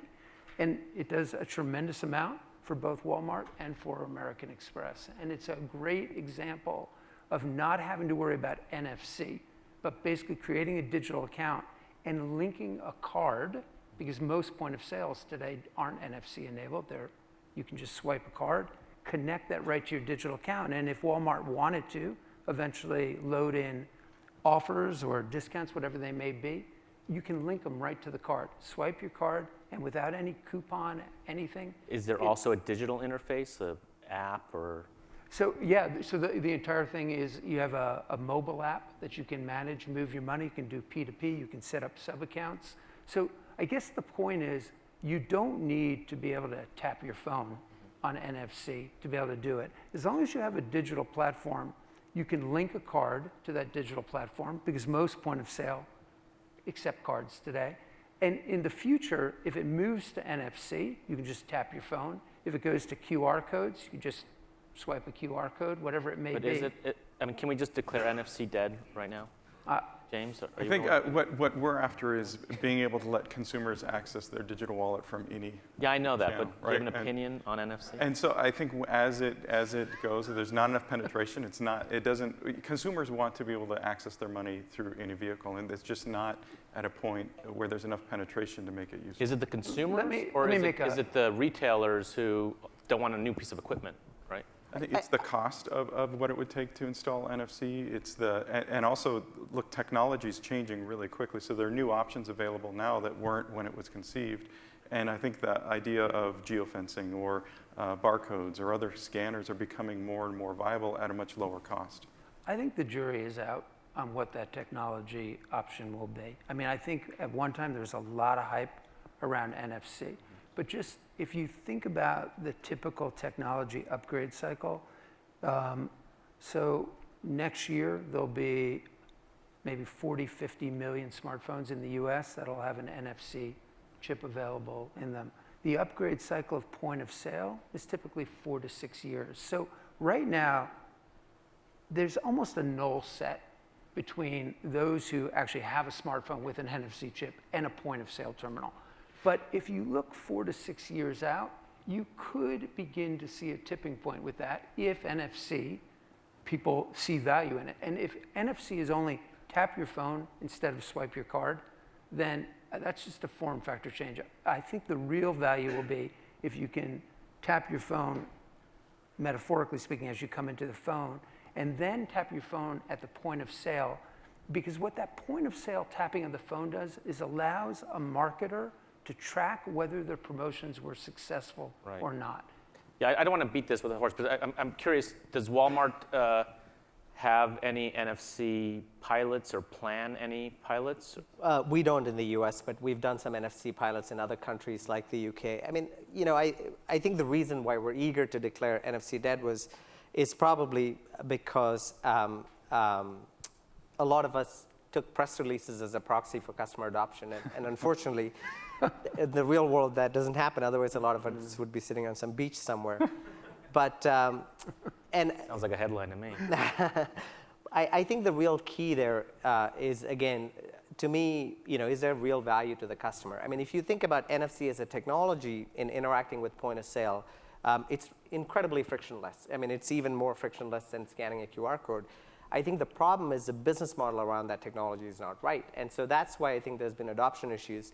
And the point of sale upgrade cycles and everything are important points, but especially if you're a company like Walmart with, if we wanted to do it, it's not, the economics are not the problem. It's the business model around, the ongoing business model that I think has sort of we're conflating two different issues. Well, let's talk about something else. How does mobile specifically change consumer behavior? I know that it's changed my just online shopping habits. I think I shop a lot more for presents during holidays on my tablet.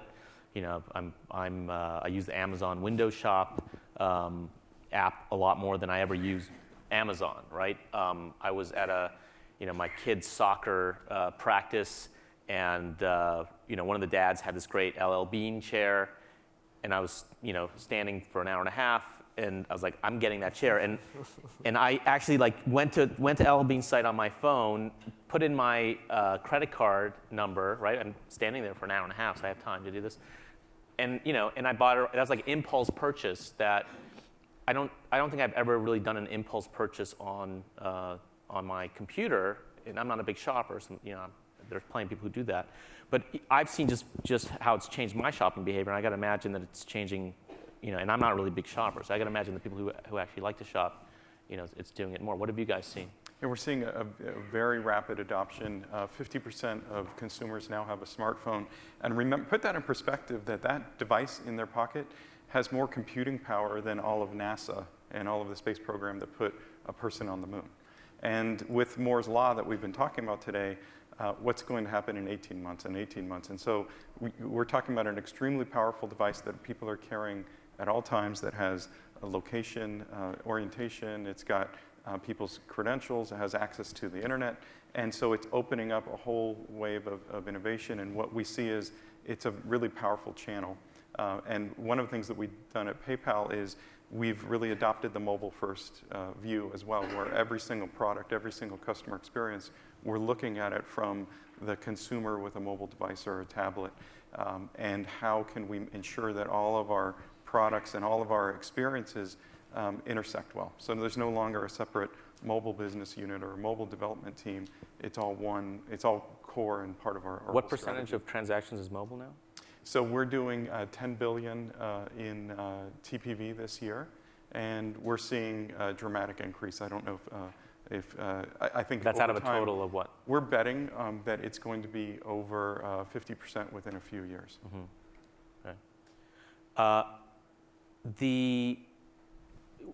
also want to talk a little bit about, before we go on, are there any sort of changes in consumer behavior that you're seeing because of mobile? I think certainly, the idea of being able to shop in a store in a digital way is a really interesting area that we see as interesting. One of the things that we tried to do was, the things you care about when you come into a store trying to shop are very different than the things you care about when you're outside of a store. You have some very popular apps for iPhone and Android, right? Absolutely. And so one of the things that we thought about is, the things you care about in the store, where's the product? What's the price? Where's my shopping list? Is what's on ad this week? Those kinds of things. And so but when you're outside of a store, you're trying to find the store, you're trying to find product online, et cetera. So the access point that you mentioned is very important. But even more than that, what we found is, so we implemented this idea of this auto check-in. So when you come to a Walmart store, the app sort of switches into in-store mode and kind of flips over, and it has all those capabilities for store shopping, like where's the price and what's the price and where's the item and so on. But if you want to do online shopping, you can just kind of tap over and continue to do that. And when we put that out there, we thought, we think it's intuitive, but let's see how customers adopt it. And we found that within 2 weeks, 60% of our customers were using in-store mode, and as people who have a smartphone, the Walmart app. And we also found that 12% of the people of our online sales through mobile were coming through people who were in-store mode, which meant they were in a store. So when you talk about showrooming and things like that, it's sort of people are showrooming with Walmart, which is the advantage of having both channels. And so we're seeing a lot of people were going into the store and then shopping on the phone? Right. So while people are going into the store, taking out their phone to help them shop better because they have their shopping lists, they can budget their trip better. They can find where the items But the are. 12%, that's actual commerce. That is actually, well, that's online commerce, Online right? commerce, So what is happening there is maybe that they are in the bike section and they saw the blue bike and they decide, no, I want the pink bike, and the store doesn't carry the pink bike. So now they're able to just flip over and shop the entire online assortment. So by making it frictionless, what you're seeing is that you can break down the barriers between channels. And one of the real challenges, and historically, for a lot of retailers is that you kind of have channel amnesia, right? It's when you're in the online channel, it's like the offline channel doesn't exist. When you're in the offline channel, it's like the online channel doesn't exist. And so now you're able to provide this kind of seamlessness and the entire access to the entire assortment and the entire price, and that customers are embracing, and I think so. And you bring that whole history and profile of the online customer into the store. Exactly, and vice versa, right? I mean, there's a lot more transactions. I mean, 200 million people who shop with Walmart every week around the world. So being able to leverage that transaction data and personalize that experience in a cross-channel fashion is incredibly disruptive. So when we think about sort of the ability for mobile to disrupt, we don't think about it as sort of incremental to our online sales or incremental to our offline sales. We think of it as sort of game changing. It's sort of a step change from being able to combine two channels and provide a shopping experience that never existed before, and that nobody else can do, simply because of the fact that we, by our scale and by the fact that we have both channels, we're able to provide a different experience. Right. So you're getting another point that I want to make sure we touch upon is, retailers, especially Walmart, pioneered all this purchase data, mining the purchase data, and really creating customer profiles and segments based on that data. Kind of invented data mining back, before anybody did it. So in a way, a lot of this, isn't entirely new to you. But I guess how much, and not just Walmart, but all retailers, right? I mean, does mobile and even social, which we haven't talked about yet, does that present a new just sort of set of data that you pour into those data warehouses, or is it a different type of data that you capture before the purchase, and therefore it's maybe more intent as opposed to historical? It comes down to how are you using that data to improve the customer experience, to improve the conversion rate. It's what we're all talking about, of presenting offers, incentives, understanding that customer to have them have a better experience, and helping the retailer as well. So this is a new and better way to help us do a better job engaging those customers, be they either they're at the store, they're near a store, they have a wish list. We're helping them connect with what they want to get. Right, and you talked a little bit before about sort of offers, and I call it closing the redemption loop, right? Which we saw with Groupon and Living Social. I thought was sort of the first initial step. And I think when we talked on the phone, then you sort of characterized that as a blunt instrument. Can you describe what you think is sort of the nirvana there in terms of closing that redemption loop, and instead of having one offer for 10,000 people, how customized that can become? Yeah, I think that advertising is going to move from right now it's push out, and whether you may or may not want that. Like for instance, I may have just leased a car. All of that car advertising to me is wasted. But 2 or 3 months before my lease comes up, giving me customized offers is very relevant for me, and something that I really do want to pay attention to. And I think what you have the ability with software platforms and commerce IDs now is to basically, as a consumer, say, here's specifically what I want. And then for brands and merchants to basically customize, machine to machine, customize offers and deals specific to you. But that customization doesn't necessarily have to mean price discounts. It could be inventory optimization for a retailer. So for instance, I'm a Heinz ketchup lover, but the retailer that I'm walking into actually has excess inventory of Heinz ketchup. Mm-hmm. And by taking a look at that inventory inbounds, they know I'm brand loyal to Heinz. They may need to give me not any discount to buy Heinz. I'm always going to buy Heinz. But if there's an inventory imbalance, they might say, okay, I'm going to give him 30% off this to kind of even out my inventory. And so there are all sorts of ways that utilizing data and information can make this shopping experience much more customized, much more cost efficient, take out wasted inefficiencies in the system. And those wasted inefficiencies are probably measured in the $100 billion, $200 billion range here in the US. And it can be big and small. You know, how many of us have gone to our yogurt shop, you know, and gotten a punch card, you know, and it says, you know, your 10th yogurt is free. Right. And, you know, we never carry those around because, you know, how many can you carry in your wallet? And once I get that punch card, there's no way that yogurt shop can ever communicate with me. And actually, that yogurt shop might want to give you the third one or fourth one free, and that might actually be right. If it's on a digital platform, in effect, now that yogurt shop can say it's been 2 weeks since you've come back. We've run algorithms. If somebody doesn't come back in a week, they're not coming back. And so maybe we can give them a different type of loyalty, and you can actually start to engage in a much different way through the use of platforms. I think one of the interesting things Just hold on. So to answer that, but if anyone has questions after this answer, I'm going to go to the audience. So think about some questions and we'll go to you. I think one of the interesting things that mobile does in this is it introduces context to advertising or just actions, right? So when I go online and CPG companies spend hundreds of millions of dollars, if not billions of dollars, advertising products online. And if I see a Tide advertisement or a Huggies advertisement online, I don't know what I'm supposed to do with that other than I see that advertisement. But if you're able to reach me when I'm in an aisle at the point of purchase, knowing that I buy diapers on a regular basis, that's incredibly powerful. And you know, this is sort of the the data. It's about leveraging existing data in new and interesting ways, but it's also about new data like location, like social, added to the mix as well. All right, does anyone have any questions? I mean, this all sounds great, but you know, right now when basically you're saying, what if you could take all that targeting that's online and bring it into the offline world? And I imagine walking into Walmart and getting like 15 notifications, you know, buy Huggies, buy Heinz, buy Hunt's.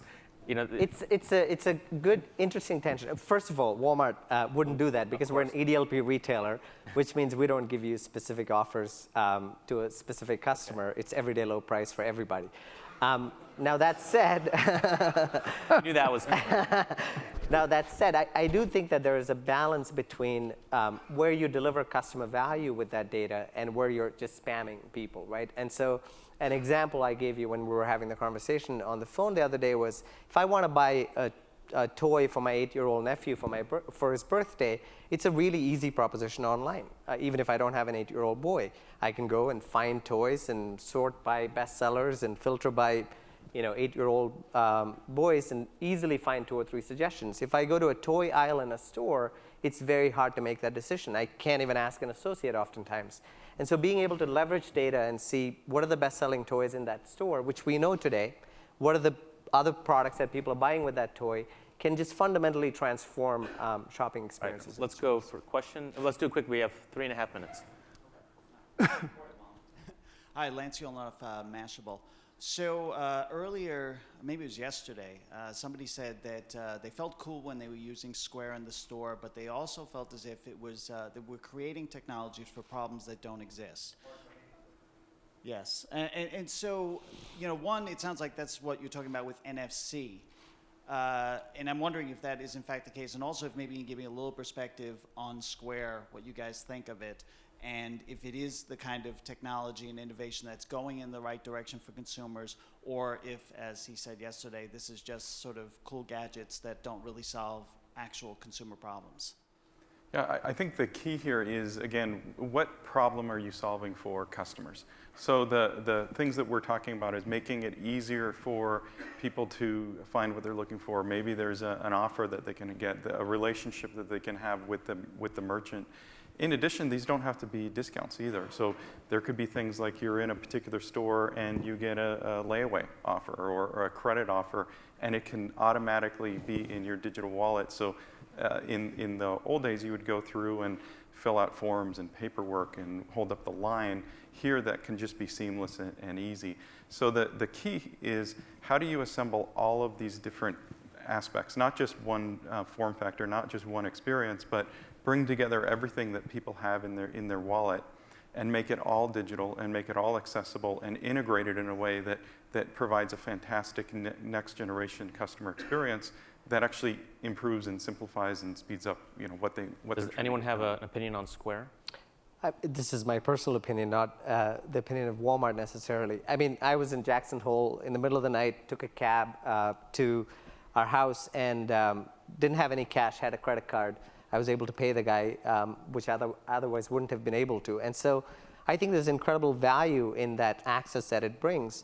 And, so I don't think that in that case, necessarily that it's technology chasing a problem. I think it's leveraging technology in an intelligent way to take things that already existed and make it more accessible to people. And I think that's the power of mobile. That's the power of that you're putting in the hands of consumers.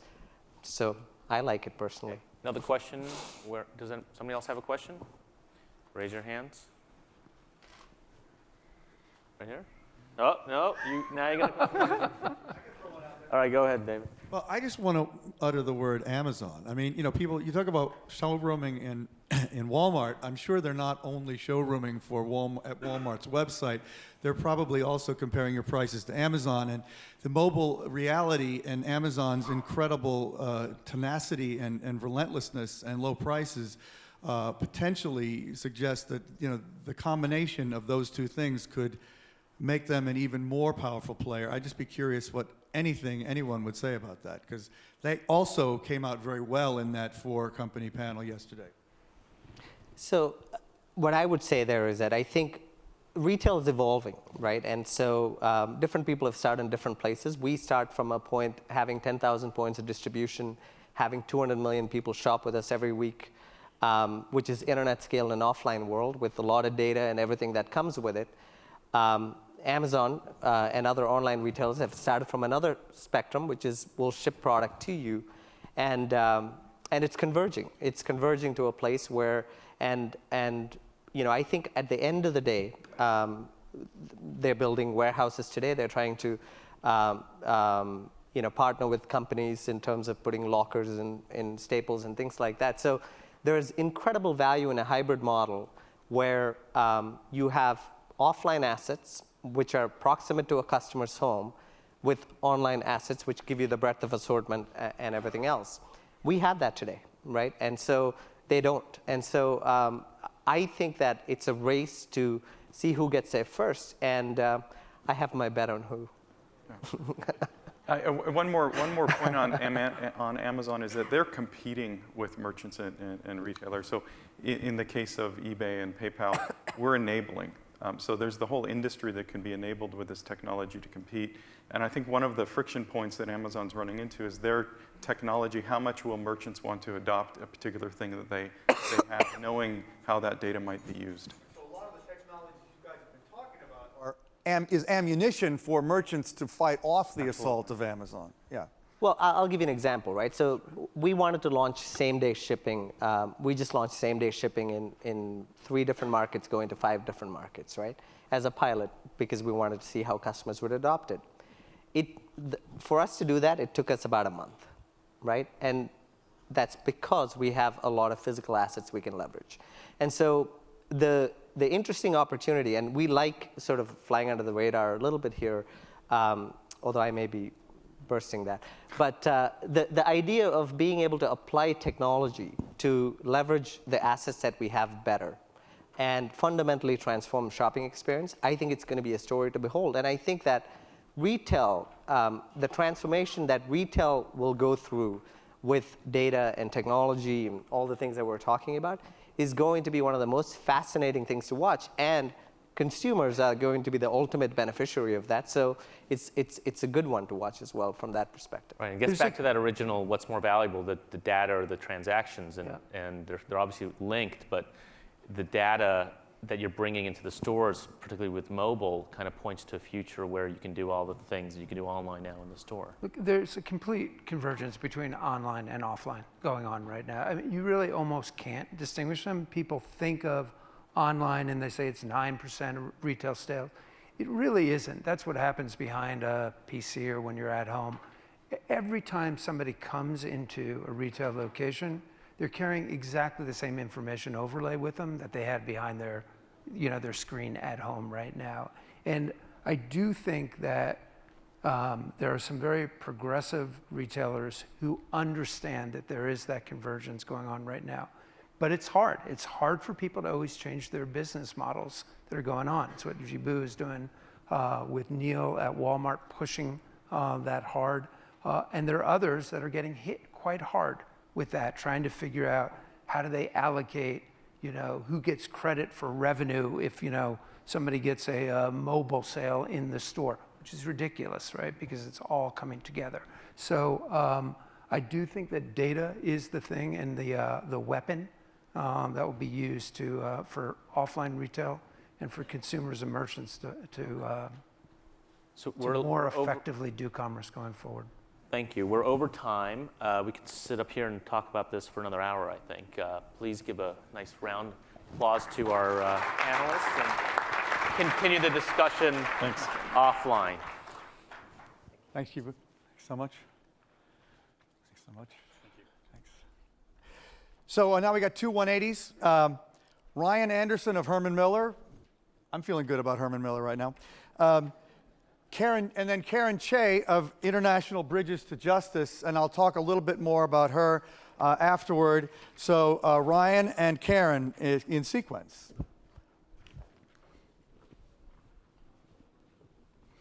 Well, good afternoon. How are the chairs working out? You figured out how to adjust them? Again, my name is Ryan. I'm the Director of Future Technology at Herman Miller. And you might wonder, what does a furniture company have to do with the future of technology? Well, there's a couple answers. One is that we, of course, aspire to help people use technology at work, but the other relates to a fundamental shift that's happened in corporate real estate that I want to tell you a little bit about. And it boils down to this. For 30 years or 40 years, when a company went to go build an office building, they could pretty well be sure that their employees were going to come into that building to do their work. They had a desktop computer and a desktop phone, and they had to sit at that desktop. But with the rise of mobility in the cloud, there's been this fundamental shift in the economics of real estate, because those buildings that organizations are building for their people to work in are, at least in theory, in competition with any other place where somebody might want to go do work. And so that's begun to change the ROI and what it even means to create a space. And different companies are kind of handling this in different ways. Some are shedding some of their real estate portfolios, but others are recognizing that just in the same way that we're behaving in more social ways online, work itself is becoming more social. The activities that happen within the built environment are social as well. And so those that are more cutting edge are beginning to really think about how do you create an experience in the workplace using technology that rivals or is even better than your experience using technology anywhere else you might want to work. And so it's my team's job at Herman Miller to essentially conceive of what might be considered a spatial UXD, a user experience within the built environment that really supports the use of technology in much better ways. So to make this real and not just pay lip service to the term experience, we brought on a whole group of fantastic advisors into a project that we've nicknamed Digital Ergonomics. And this group of thinkers represent UXD and AV consulting and interior architecture, human factors, cognitive science, and a whole host of other disciplines. And their job is to help us identify these emergent behavioral patterns and then begin to think about a set of principles to create a great experience.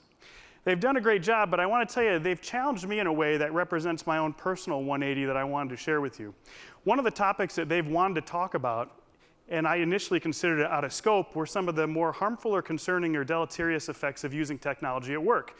So things like attention scarcity, this notion that we can't seem to be present with each other because we're all staring at our devices. Or the way that all of these streams of information around us are beginning to kind of increase our cognitive load in a way that knowledge workers sometimes can't focus. And I have to tell you that when the group started talking about some of these things, I acknowledged this as a real concern, but I thought this is totally out of scope. Our job is to support the use of technology at work, not to moderate the use of technology. That's up to the user, right? Well, in the interest of time, I can't tell you about the whole journey that I've been on, but ultimately what I realized is that we can dream amazing things about what technology can do, but it's up to the user to actually integrate those technologies into their personal and their team work process. They have to moderate that. The work process is ultimately what enables the use of technology or not. So while we can dream grand things, the rate of technological change for a lot of people that are doing work today, people that work for you or work with you, in many cases their work process hasn't really caught up with the incredible growth in technology. And so the answer is we have to honor that choice. And even though I, like many of you, is a technology lover, I also have learned that really a more holistic view of user experience design and what we're trying to create is to provide people the choice that acknowledges that technology can help us do amazing things and it can be at the forefront of what we do, but that other times it can get in the way. And providing, in this case, a space where we can beautifully support the use of technology or providing a different space where we can just focus and think, that's not anathema to creating a great technological experience. It's actually a very meaningful component of it. Thanks.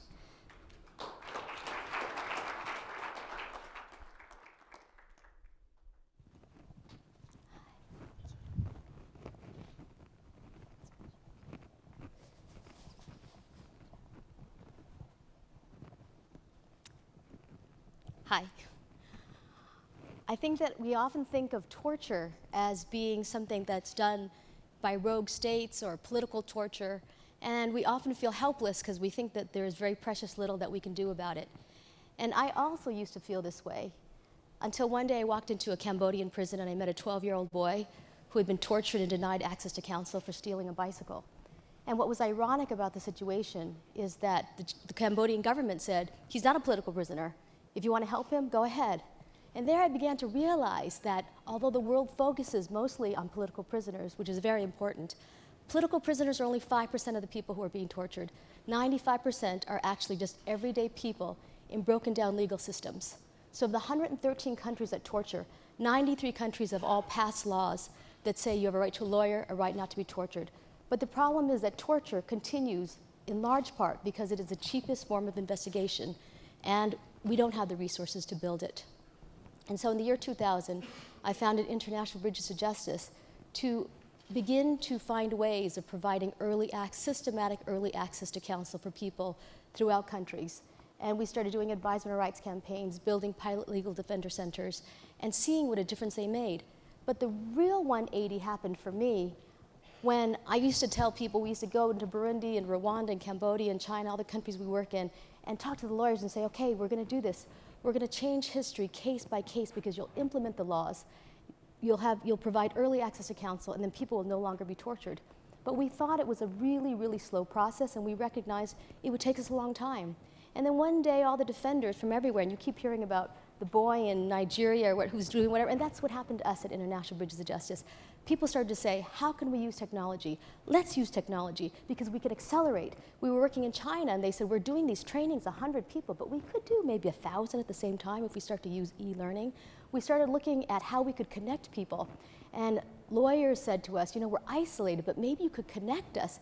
And so we started finding ways of doing justice maker programs where it was only one person in Switzerland giving $5,000 to Harshi in Sri Lanka, but she managed to get a woman out of jail who had been there for 9 years but had never seen a lawyer. And after being to court 53 times, she still was in jail until Harshi came to her.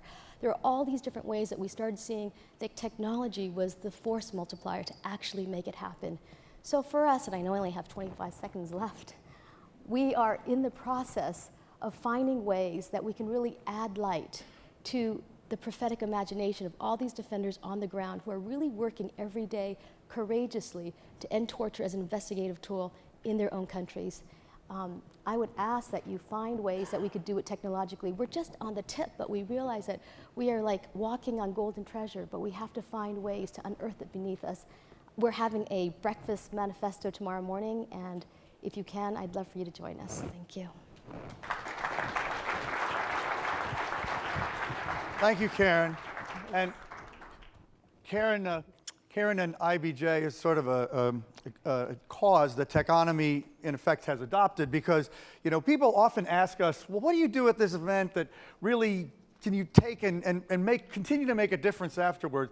So we'd actually like to do this more, but at least this year we have one session specifically aimed at that, which is tomorrow morning breakfast, where Karen is going to be there, and we're asking some of you to come and just help her brainstorm ways to make her organization, International Bridges to Justice, even more effective using technology. And I never even knew that torture was as widespread and routine in so many countries as it is until I met Karen. And I think most Americans, anyway, have no clue that their torture is used as a routine administrative tool all over the world. So we need more people to know that. I think her group could be much more impactful and much more successful. And it's obviously got a lot of success under its belt, as she mentioned. But there's so much still to do. So if you can help her tomorrow morning, please come to that session. Now, the next session, if the panelists would come out, I'm very excited about the session on robotics. It's really a very strong group here. John Markoff, who doesn't need much introduction, one of the great journalists about science and tech in the world. Rodney Brooks, a legendary roboticist who started iRobot, and now he's got Rethink Robotics, which he'll tell us a lot about, and is doing quite dramatic things that will have impacts that are quite unpredictable, I believe. And then Andy McAfee, another good friend who's at MIT and just a great thinker about a lot of tech issues. So the three of them together, I know, are going to make a great panel. Thank you, David.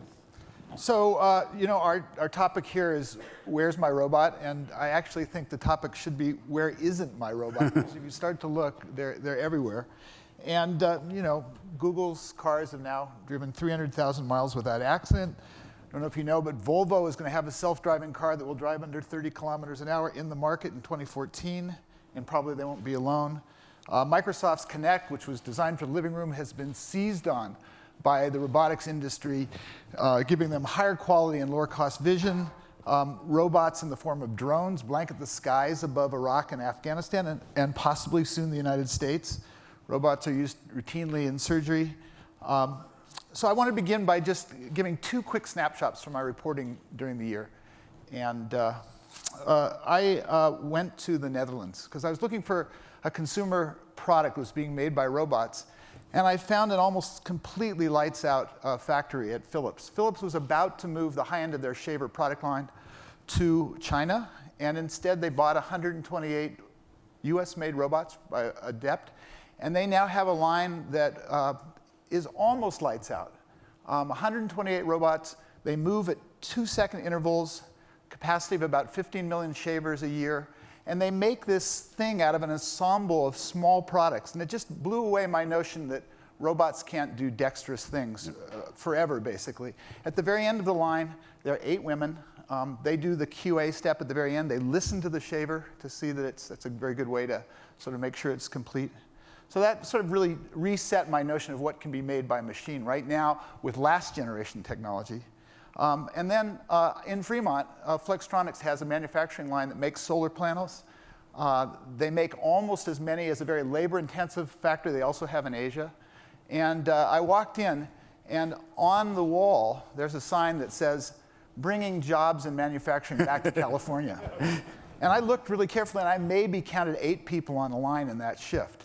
And so, is it a good news, bad news kind of thing? And so the question is, obviously robots are increasingly a part of our society. The question is, what does it mean? And I'm particularly struck by the current rate of change. And I wanted to start by asking Rod, who both founded iRobot and Rethink Robotics, sort of about the consequence of moving between the Roomba generation and the Baxter generation of robots.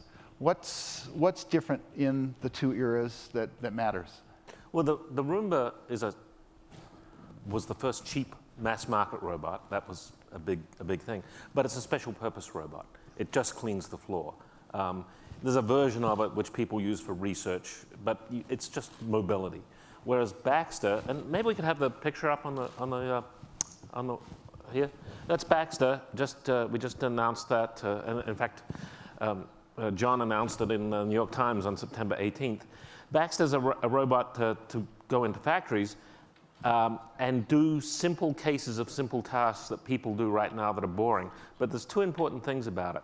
One is that the software on it is set up so that a line worker, a person who doesn't even have a high school diploma, can learn to program it in less than 5 minutes and then retask it for new things all the time. And the other thing is, we're coming out with an SDK early next year so that other people can take this and program it to do all sorts of other stuff, which is not manufacturing. And I have no clue what they're going to do. I'm hoping people will do really crazy things with it and lots of different things with it. But it's meant to be a platform, and hopefully out of that will come a whole bunch of new applications. So the difference is, you know, it's like when we had a Pong, special purpose Pong machine, you know, could play Pong, but then you got a PC or an Apple IIe that could have different programs run on. This is meant to be programmable at that researcher end. And one of the things, the first things that obviously jumps out about you is Baxter has a face. Yeah. Why does Baxter have a face? Baxter has a face so that you can tell what it's up to without having to have icons or language apart from the eyes. When it's about to reach somewhere, it glances where it's about to reach, so you're not surprised by it. And you don't have to train someone that glancing before you reach means you're about to reach. People know that from interacting with humans. And then when it's confused, it looks puzzled. When you go up and you grab its arms, that's how you program it, the eyes move down to the side and you get various icons on the screen and you interact to give it some task. But I want to make, just in case I was confusing in what I said, there's two different ways of programming. One is by regular workers in the factory, and then developers who are going to use it for other stuff.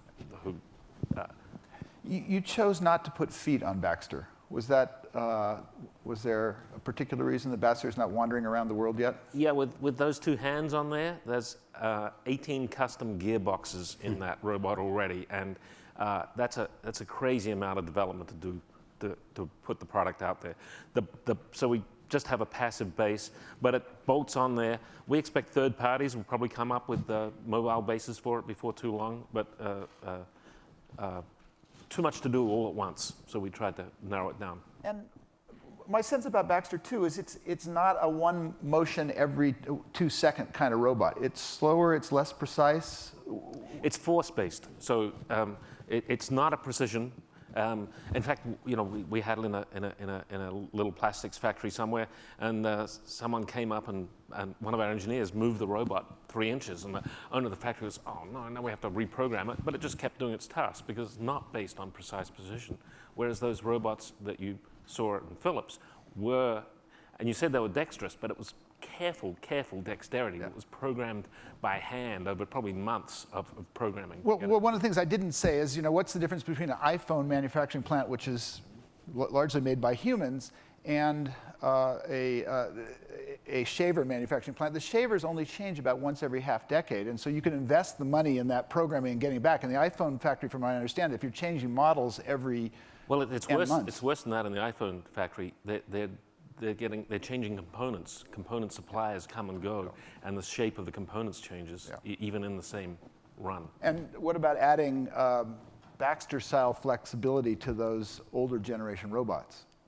Is that, can you see a convergence of? The current industrial robots that are out there are, the customers are pulling it to be more flexible. But I was with one of the major suppliers the other week, and they said, we're hearing some of the customers wanting to do tasks they're only doing the same task for 4 months at a time. We're going after small customers who only do a task for an hour at a time. So there's a bit of a gap yet. And commercialization is in the spring or early next year? What sort of, in terms of when they're out there in the real world? And they'll be out there this year. Yeah. This year. Okay. Yeah. Okay. And they're made in the US.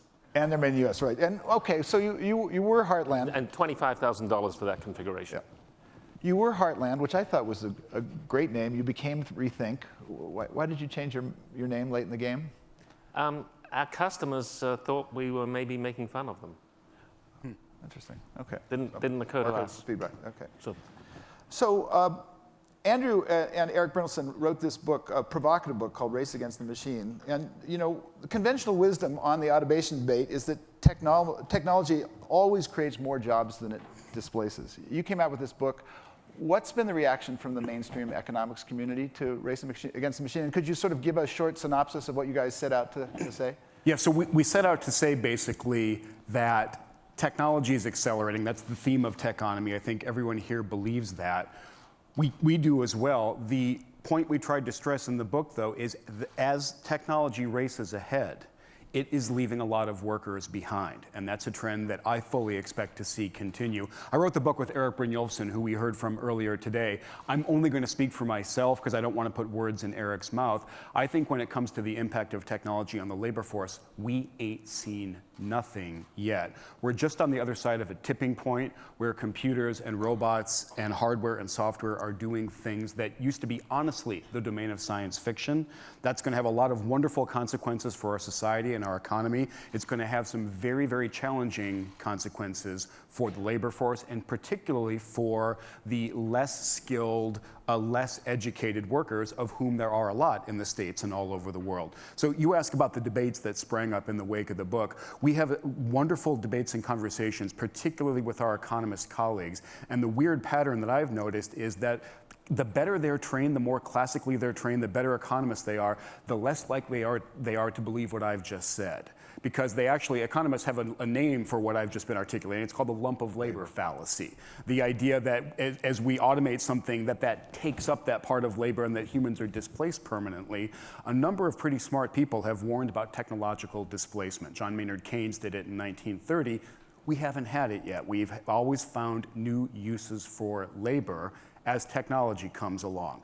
What I think is different this time, and I think this time is actually really different, is that I see technology encroaching into human skills and abilities that have never, ever been the case before. So you mentioned dexterity, we see locomotion, we see mobility, you talk about the Kinect, the ability to sense the world. If you drive the Google car, you see a lot of those abilities put together. In the purely mental domain, we now have computers that can translate between human languages with decent fidelity, that can automatically write prose, that can understand our speech and produce speech. When you combine that with Watson, which is another very general purpose kind of Q&A knowledge retrieval technology, I start to see a lot of what a human being offers to the workforce being encroached on by digital technology. And just like no one at any wage now gets paid to add up long columns of numbers because computers are just flat better at that, when the digital technology becomes better, the employers hire the digital labor, not the human labor. I expect that trend is really going to continue. And I fully believe and accept that there are going to be new industries, new companies, new economic activity. What I don't think is that there are going to be new human skills discovered. And the current body of human skills is being encroached on quite quickly. So when you put that argument to the economists, do you change any minds? Unclear yet. Because history is on the side of the job optimists. We've been talking about technology and encroachment for 200 years. We've had waves of incredibly powerful technology. So the argument from history is a really calming argument. I just don't take any confidence from it these days because the recent economic trends are pointing in a pretty different direction. And when I look into the future, again, we ain't seen nothing yet. You mentioned the sign that you saw about bringing manufacturing and jobs back to California. What I see going on is a decoupling of those two trends, where there's a lot of economic activity that doesn't need a lot of good old-fashioned labor activity. So what does it look like then? Well, let's go backwards first. Let's look at our last slow recovery. Yeah. Do you believe that automation has played a role in the slowness of the? Yeah. And are you alone in that? No, we're not alone in that. And the longer the conversation goes on, the more consensus we hear that automation and technology is one of the factors. So I don't feel alone in making that argument. There are two flavors of the argument, though. One is that we're going through a transition period like we've gone through before with the electrification, with the automation of agriculture, long, painful transition period, after which we're going to resume an economy of something like full employment. I find that the optimistic view. I don't share that view. So, but there's pretty broad agreement that this recovery that we've been through and the joblessness of the current recovery has a couple of root causes. Technology is one of them. Yeah. Let's go back to the technology for a second. Rod frequently starts talks by putting his hand in a pocket and pulling out a key or a coin. And I had really hoped that Baxter would be able to do that. where are we with respect to dexterity? Yeah, the reason I do that is because you're feeling with your fingers and you're adjusting what you're doing, and you do manipulation without any vision, and then you've pulled it out. And we don't have anything like that dexterity. If in that Philips plant you talked about, if the keys were in the same configuration every time, they could have programmed the hand to pick it up, but not the generality that we do it. So dexterity is something that actual dexterity of give a robot something that it hasn't seen before and have it do something dexterous. It's really not there. And one of the reasons, actually, if I go back to the late 80s, there were hardly any mobile robots in the world. And there were just a few papers about the idea of simultaneous localization and mapping, SLAM. Then there was lots and lots of research robots produced at a low cost, mobile platforms, and lots of researchers had them. And out of that, SLAM became a dominant research area of the 90s, and that turned into the Google car. So it was having the platform there that lots of researchers could do stuff. There hasn't been a platform for arms and hands that's low cost and safe to be around. So there hasn't been that takeoff. I'm hoping that that's one of the things people will use Baxter for and get us to dexterity. You're giving them a lot of them to students. They're going to be all over the college. They're going to be a lot of them on college campuses. Yeah, we've got a lot of orders from colleges already. Yeah. Absolutely. Because this is a tenth of the price of anything they can get now. And I'll vouch as an outsider and someone who's not an investor in the company, Baxter's a really impressive technology. Think what it's trying to do. It's a $25,000 robot, so that's discretionary budget for any decent-sized manufacturing facility. You take it out of the box, you plug it into the socket, the electrical socket in the wall. Your hourly worker trains it for on the order of half an hour, and then less, and then you can get a day's work out of it. I'll vouch for almost all of that. Eric and I had the chance to go play with Baxter. Rod invited us to rethink, and you walk up. It's humanoid. It watches you as you walk up. You grab it by these wrists and you guide it through what you want it to do. So Eric and I are playing with Baxter, and we were proud of ourselves because we got it to recognize a part on a shelf and pick it up, and then Baxter didn't do anything. And Eric and I are thinking, it's kind of a failed demo. I've got to reboot this thing. Rod walks up and says, hey, if you're going to program a pick-and-place operation, you have to tell it where to place as well. Baxter's waiting for you. And Eric and I said, great. Now, between the two of us, we have 8 degrees from MIT and Harvard. And I think that's the problem. We were probably just overthinking the situation. But you're saying you've seen hourly workers train this thing in a matter of minutes. Yeah, they've never seen a robot before, and a few minutes later they're training it to do a task that is in their factory. And that, by the way, I've been arguing that this is not meant to replace people, it's meant to make them more productive, and that was why I made it so that ordinary line workers could program it, because it wasn't, this technology that's coming down from above, and they're not allowed to be part of the equation. Because I really think that's going to lead to... And I hear that and I believe it, but you also know that the trend in manufacturing is incredibly clear. In America, there's a lot of talk about the crisis in American manufacturing. Let's be clear about some things. The size of the American manufacturing industry grows every non-recession year. Value added by American manufacturing is huge and getting bigger all the time, while employment decreases year after year. And the first explanation for that is an outsourcing one. We're sending all that to China.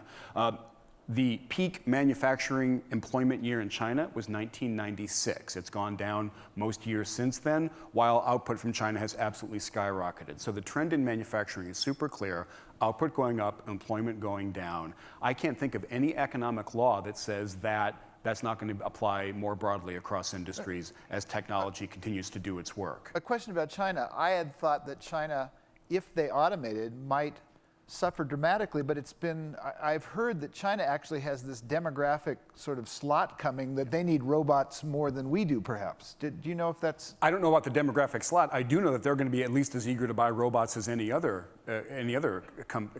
country's companies. So does that end the onshoring trend? I mean, if China follows us and automates, do they have a cost advantage and do the jobs stay there? Well, I think Rod's point is that if you take labor cost out of the equation, it makes a lot more sense to do your manufacturing close to your home markets. It makes a huge amount of sense. But again, the trend is super clear. Output, economic activity going up, overall employment in the good old-fashioned industrial job sense of the word going down. Yeah, and just to give you a statistic, productivity of American manufacturing workers has increased by 3.7% on average for 60 years. Yeah. That's a pretty big growth. That's amazing. And what you're doing is going to continue that healthy trend. So what's the equivalent labor cost of what does Baxter work for? We're saying it's under $4 an hour. Under $4 an hour. Yeah. So, okay, but at the same time you argue that Baxter's not a job killer. There are tasks on the factory floor that are displaced. Where do the workers go? Our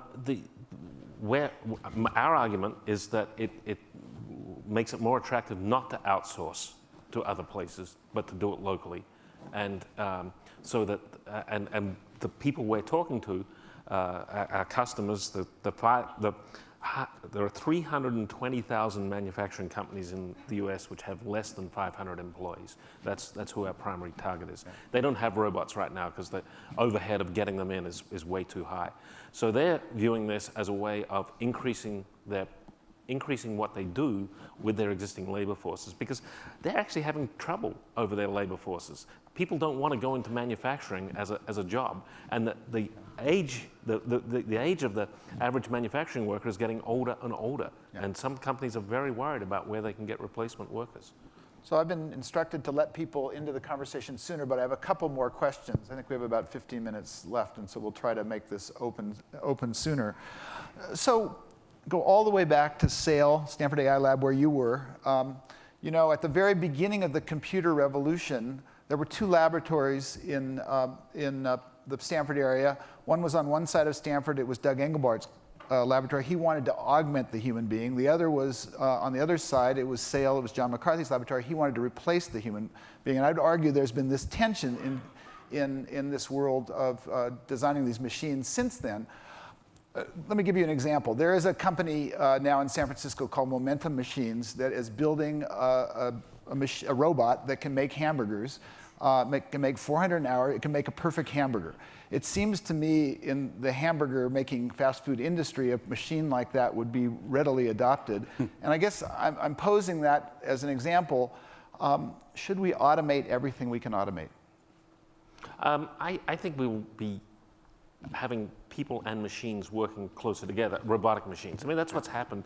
You know, the computer didn't get rid of the office worker. Now, overall, the total number of office workers may have gone down, but it changed the nature of work office workers did. So they never add the 12, the long list of numbers, but a regular office worker was able to program the machine to add those numbers through spreadsheets. So getting people and robots will be working together, I think, is where we'll have stuff happen.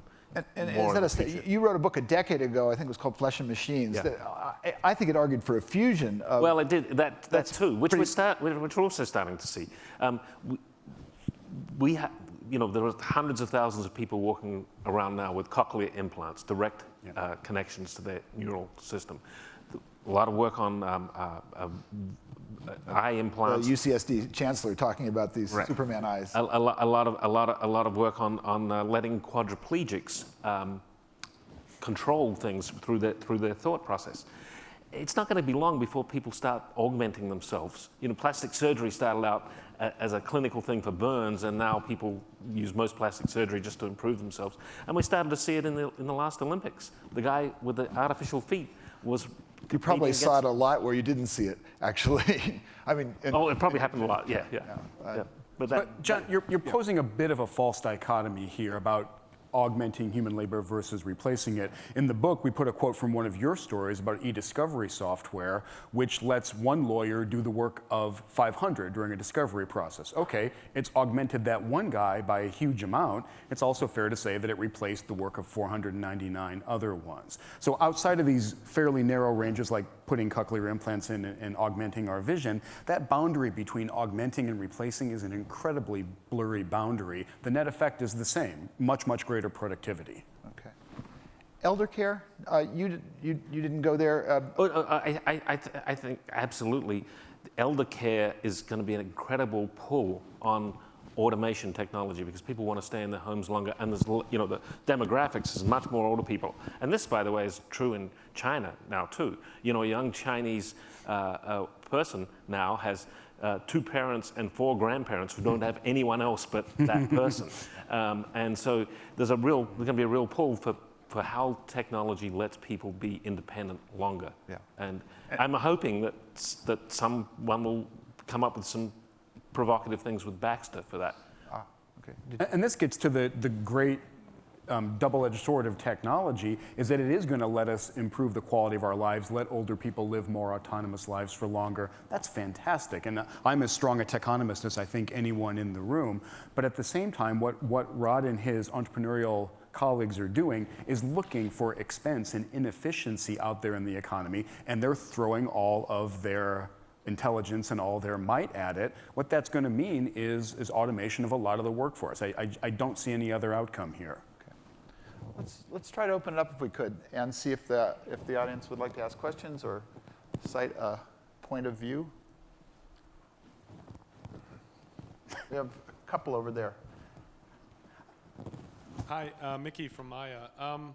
So last year I went and studied with a bunch of researchers in China the emergence of how people use earth-moving equipment, excavators and things like that. And in America we have bobcats, those little weekend warriors that you can drive around and do landscaping. And it turns out in China they just throw 10 people at it. But 20-year-olds, 25-year-olds are buying massive excavators to move, whole buildings and dig entire things. So it's a matter of scale getting replaced, but it's wildly entrepreneurial.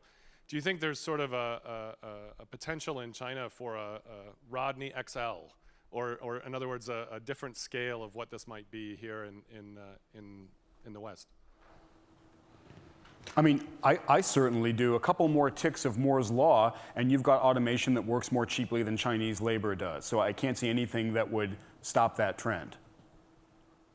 And you know, the peak, you said the peak labor was 1996.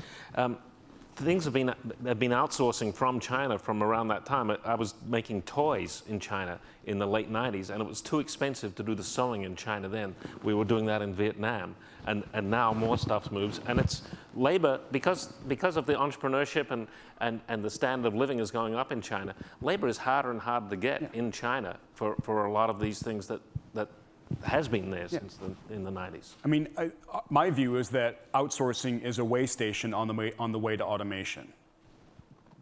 We had let's see, a question there. So Stephen Sprague, Wave Systems. So what are we going to do with everybody? I mean, the really interesting challenge we have today, and you see it in the current employment crisis because of housing, right? Housing has been a fantastic absorber of those kids who graduated from high school. You know, a lot of them can learn to solder pipes, and they might be much higher functioning people, but for whatever reason, the opportunities in life put them in a position to build the cabinetry in your house after years of experience. It strikes me that the vocational model and the training model really needs to be addressed. In education, we don't talk about that. You know, it'd be interesting to have a study of how many grade schools already teach programming at a reasonably high level. Because in our part of the world, the answer is 0. So I heard two different questions there. One was about what are we going to do with all these people, and another one was about education. The first one, I honestly believe, is the $64,000 question that we're going to confront over the next generation, and I don't think we're having that conversation yet like we need to. When we were writing the book, we came across this fantastic quote from Voltaire. He said that work saves us from 3 great evils: boredom, vice, and need. Of those 3, I think need is the easiest one to take care of. We're going to have a ridiculously affluent society because of all this technological progress. What does a meaningful life look like in a world where work is a lot more scarce? I don't know. The second question you ask about education, you know, amen. I don't think we're doing a great job of preparing the current workforce. We talked to a lot of CEOs who said, I want to build things in the US, and my factories are so much more productive now that I need hundreds of people inside them instead of thousands like I would have a generation ago. The problem is I can't find those hundreds of people. The skills have moved on so much that I've got to go work with multiple headhunting firms to staff the hourly labor needed for my factories. I don't know whether there's another trend going on which I find incredibly interesting, and I don't know whether it absorbs much, but it's the whole do-it-yourself or maker trend. Yeah. And 3D printers that are cheap enough for a person to have, CAD tools that you can use. So there's a lot of little entrepreneurial places. Some of them are enabled by a company called MFG.com. People may not have heard of it, but it's a marketplace where little 1-2-person companies, machine shops, who used to have an addressable market of 3 miles now have an addressable market across the country because of standard CAD software, the existence of FedEx, and online payment services, and the internet being everywhere. Yeah. So all these new sorts of automation tools that ordinary people can interact with, there's going to be a lot of entrepreneurial activity of small people doing stuff they wouldn't have done before. And so the manufacturing corporation structure may end up changing. I don't know. And it's absolutely true that technology is putting work back into the economy via these micro multinationals that you're talking about, via a lot of the crowdsourcing and group work platforms that are out there. So technology is not just taking work away, it's putting it back in. That work tends not to look like good old-fashioned industrial era jobs that have benefits and healthcare and things like that. And we don't quite know the balance of how much work is being put in versus being taken out. One of the pieces of research that Eric and I are working on going forward is trying to get our minds around the new kinds of work taking place in this economy. Well, it's sort of like what Eric was talking about this morning, this hidden free stuff. A lot of people put a lot of work into Wikipedia. What other things involving physical stuff are they going to start putting work into on a free basis? That maker design thing, Boston Dynamics, which is a DARPA-funded company that's responsible for Big Dog, which you've probably seen the internet videos, and Cheetah. Cheetah, they sent a CAD file of Cheetah's femur somewhere, and the next day by FedEx, or I guess 2 days, a titanium femur comes back. You can put that on MFG.com and you'll get bids. Yeah. And it's stronger than standard titanium. This is a good time to be a smart, technologically sophisticated entrepreneur. All kinds of opportunities are open for you. If you're a kind of mid-skilled, mid-educated, mid-ambitious knowledge worker, I think things look pretty chilly. Yeah, right there.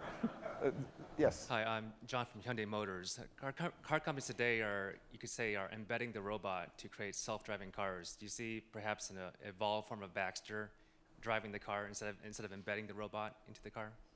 Well, that's actually one of the, there's a DARPA grand challenge happening now where the robot is supposed to drive the truck so that you can get assets which are not pre-made to be robotic into a dangerous, nuclear sort of situation.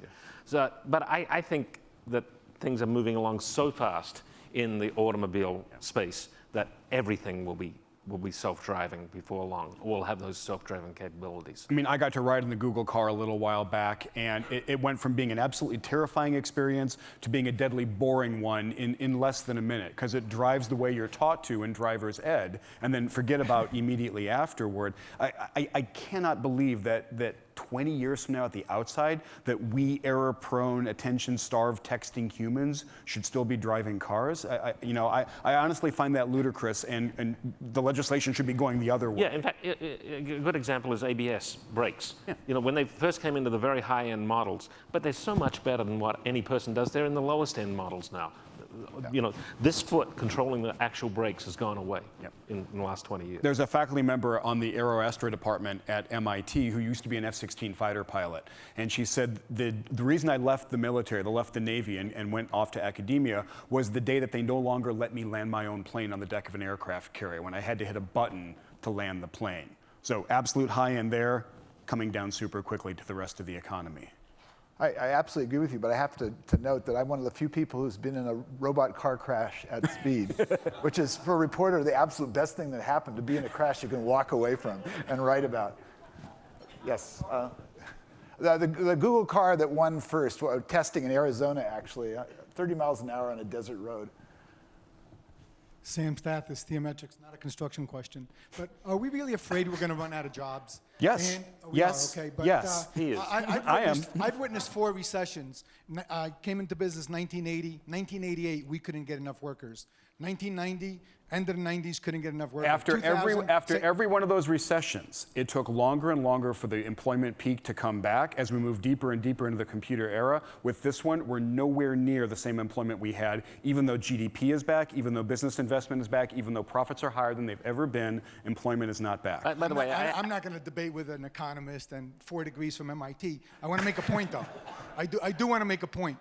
We can't. Many people do not want to work in the factory lines in America and other parts of the world, and they don't want to work on unskilled labor. So our children and our next generation is going to school and getting master's degrees and PhDs so they don't have to do those jobs. And if we look at the economics of the people retiring faster than the next generation coming into these manufacturing jobs and lower skill projects, we better look at the problem, which is a staggering problem, that when the baby boomers retire in 10 years or so, and the next generation is not going to be taking these manual jobs, we better think if we don't have robots and other technology helping us, who's going to do them? Yeah, I agree with you. And the fact that people don't want to do jobs is very important. The Roomba is experiencing fantastic growth in European markets. And the highest growing, fastest growing market and the biggest proportion of vacuum cleaners sold anywhere is in Spain. Spain has over 20% unemployment. You'd think some of those people would clean the houses for someone else. But no, I think it's now over a quarter of all vacuum cleaners bought in Spain are robotic vacuum cleaners. Because people don't want to do that. You're exactly right. Other questions? Here's a question here.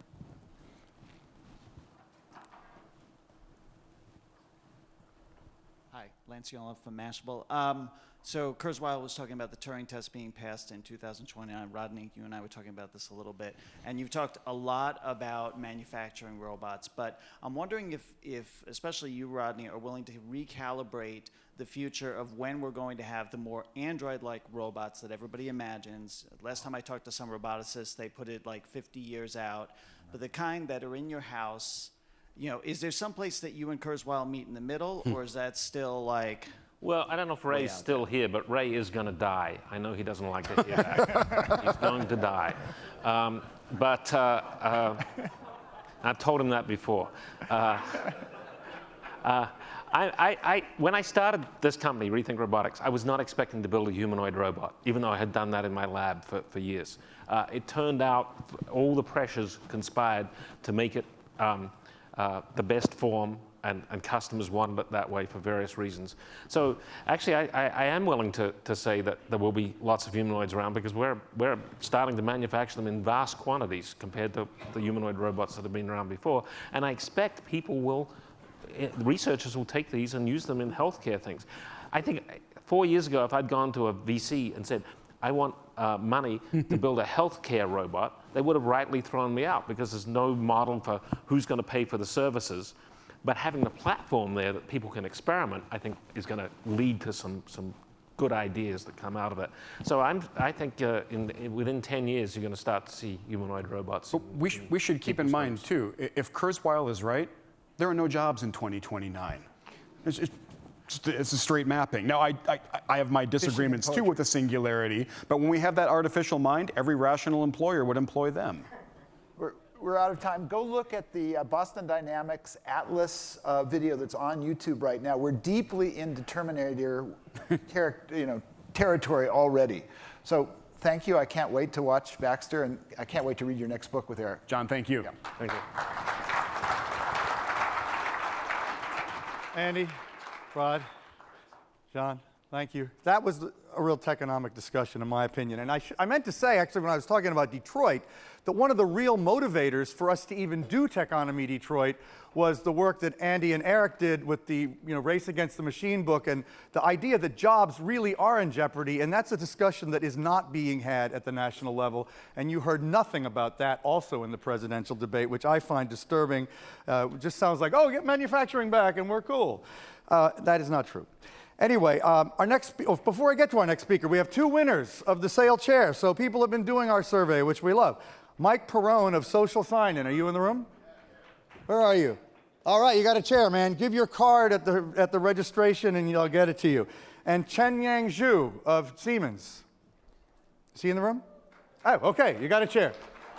So leave your card with them. All right, now, Aaron Sundarajan of NYU, who's a professor there in economics, will talk about collaborative consumption and the sharing economy. So Aaron.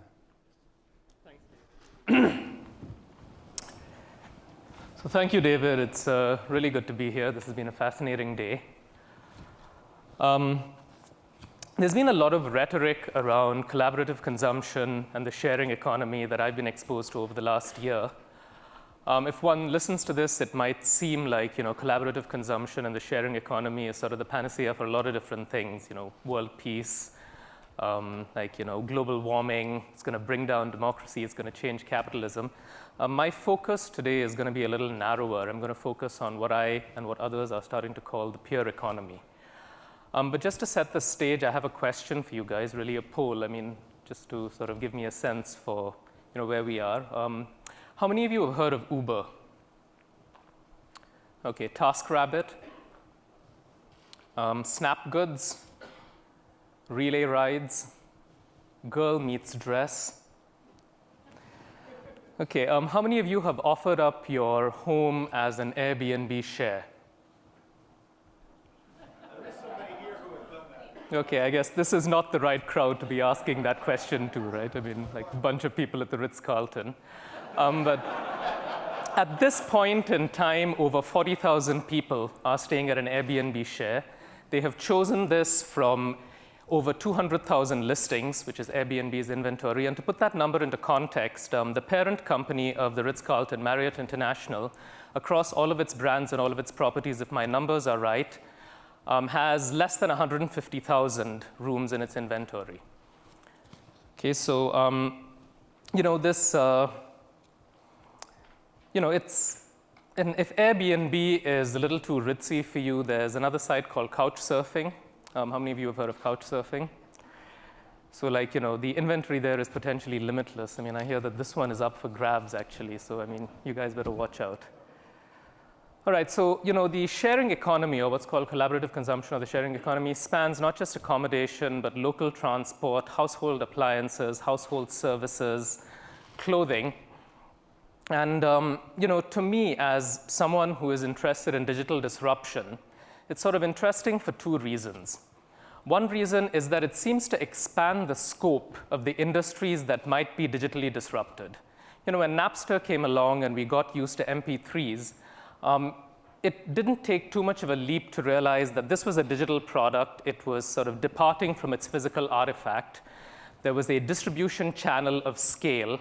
So the music industry was likely to be disrupted. And you thought a little bit further, you'd say, well, video entertainment probably is going to go as well. Publishing, books, newspapers, magazines. But hotels, local transport, household appliances.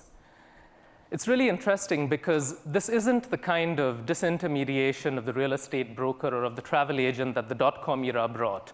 Over here, these physical assets are actually being disaggregated and offered as services. So it's a whole new supply paradigm. And that's one reason why I find it interesting. Another reason why I find it interesting is because it seems to be the culmination of three prior digital disruptions. One of which is commerce going digital. We're used to buying something from a digital interface now. The second is peer-to-peer exchange going mainstream. We're used to using the internet as a way of exchanging things across peers. And the third is the digitization of social, which has increased the level of digital in our lives, made us more comfortable with it. But more importantly, has started to bring online some of the real-world assets like reputation, like histories, like social capital, that will be the trust infrastructure for the sharing economy. Okay, so people call it the sharing economy. They talk a lot about collaborative consumption. I prefer the word peer economy because these are real marketplaces in which people are sort of paying for what they get. These aren't just things where there's exchange. These are sort of big marketplaces. Airbnb did a survey recently that suggested that over the last year, their impact on the San Francisco economy was $56 million. This is one city in the United States, which is 25% of their listings. And this is one company at the rate at which they're growing, their growth rate doubled between the end of 2011 and the beginning of 2012. You can see that this is going to sort of have scale in terms of its fraction of the economy. So as an economist, that's the first reason why I'm interested in the pure economy, its scale. The second reason why I'm interested in it is because it poses some measurement challenges, some interesting measurement challenges.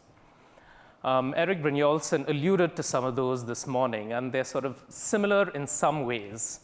Because when you're disaggregating existing physical assets and then repurposing them as services, you're not making the same kinds of capital expenditures that you would make if you set up a new hotel chain or you sort of bought a new a rental car fleet. So as a consequence, these aren't going to show up. I worry that these aren't going to show up in the same way in the GDP. In terms of the GDP numbers aren't going to capture their impact the way they should, and we have a measurement challenge there, which is always interesting.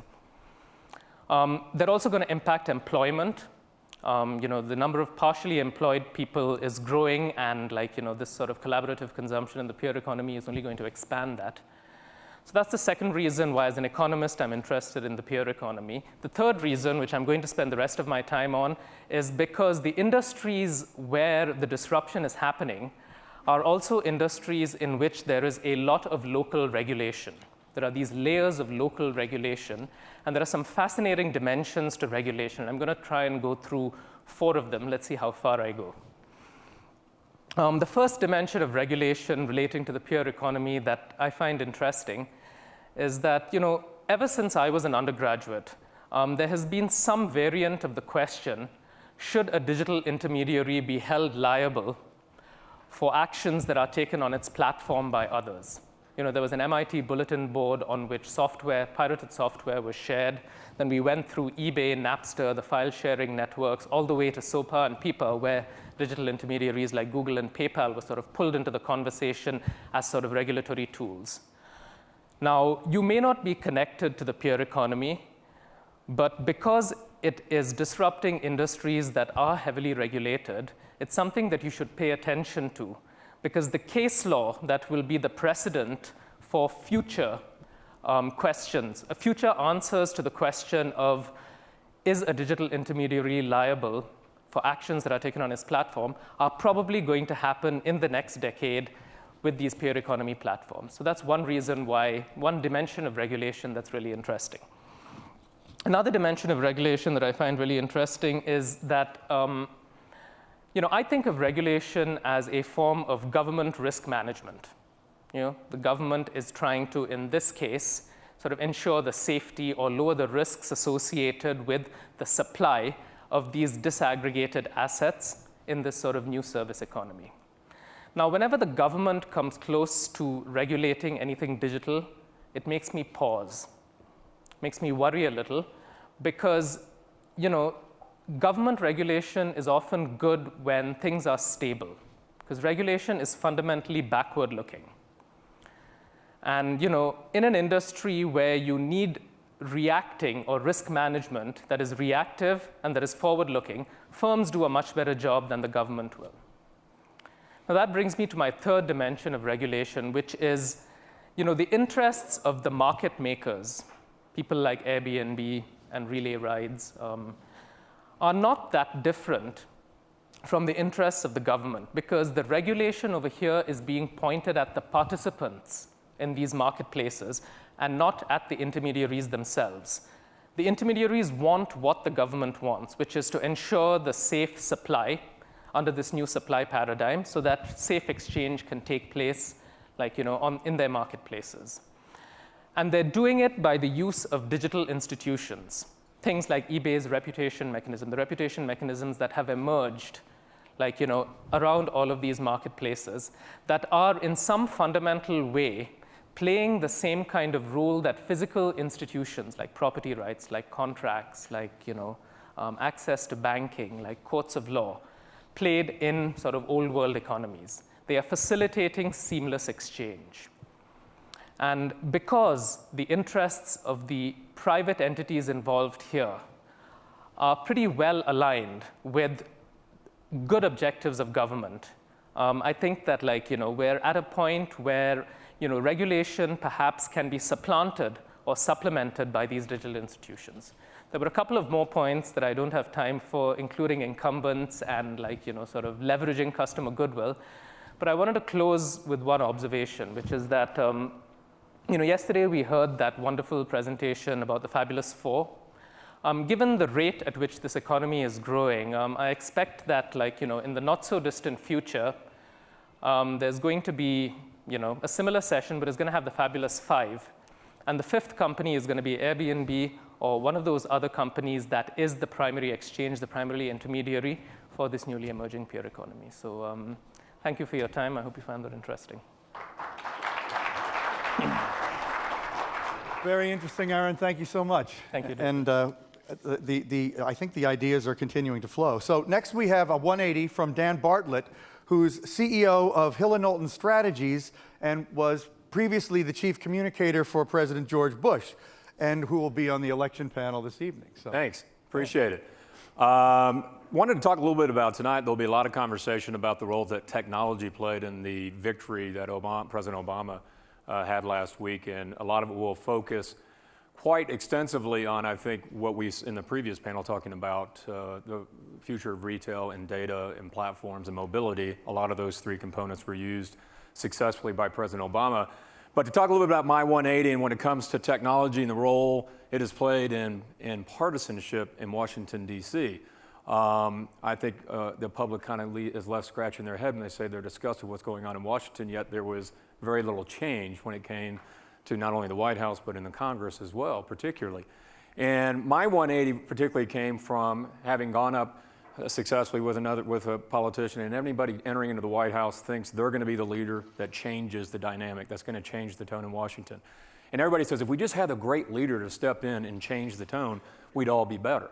And we could work in a bipartisan way. And what I have found, and what my experience was working in the White House for 8 years, is that there is a systemic partisanship now. And one of my 180s on that, and I'll speak more about the one with technology in a second, it's really driven by two principal factors. The first one is redistricting.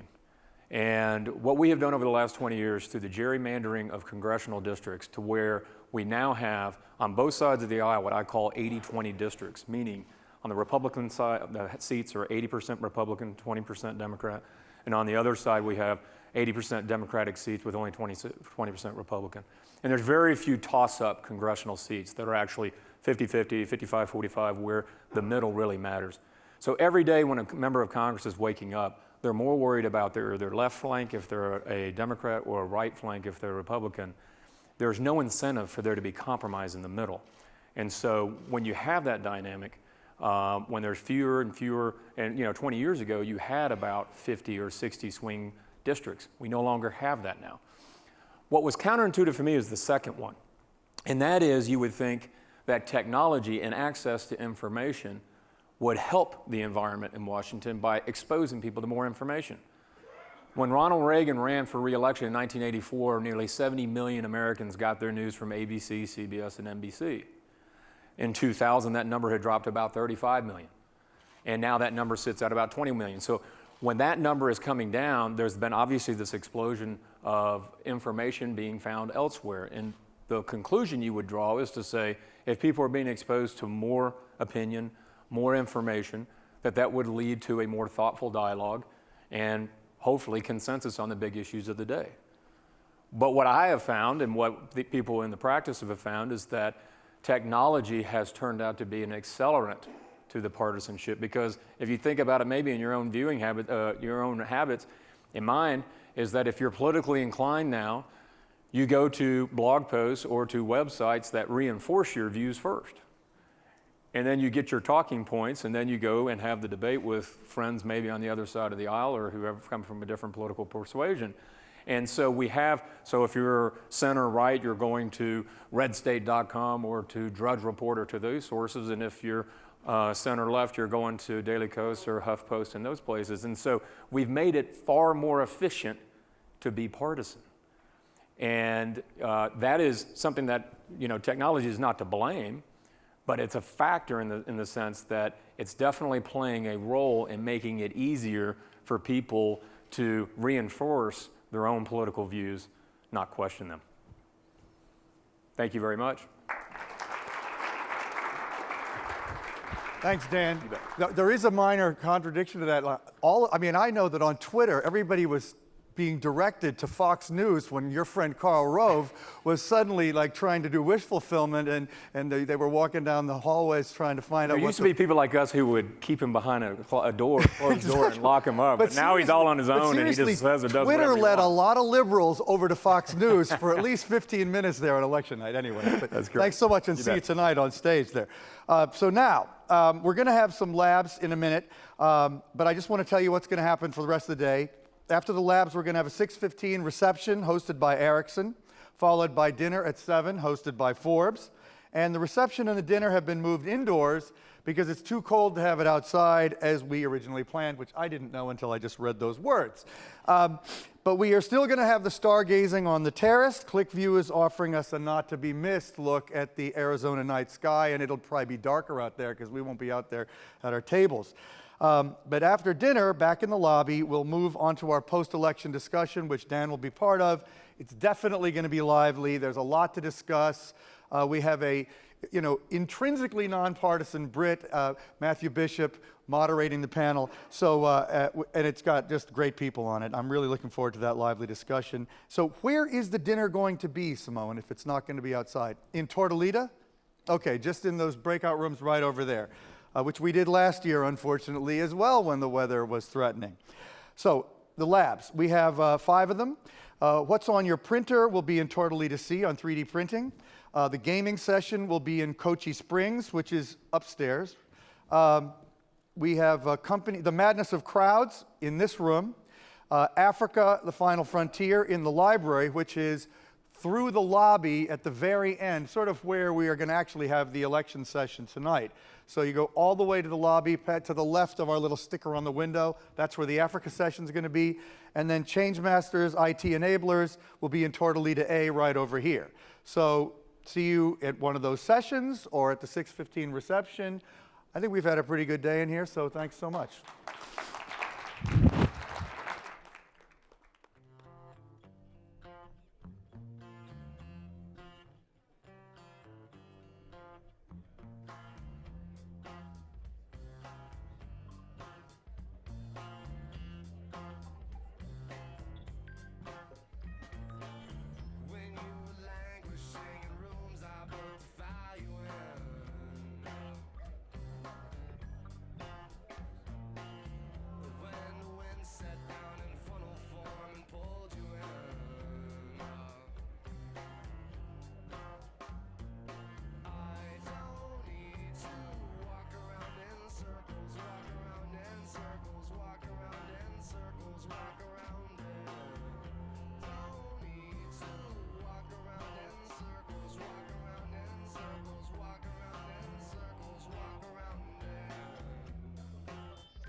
We live in a world that is in a constant state of transformation. Political, natural, transformation that has many faces, many consequences. A world overflowing with information, with the potential to improve the lives of millions, the prospects of nations. With generations in the balance, we are awakening to the power of big data. We trust and together transform our future.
We live in a world that is in a constant state of transformation.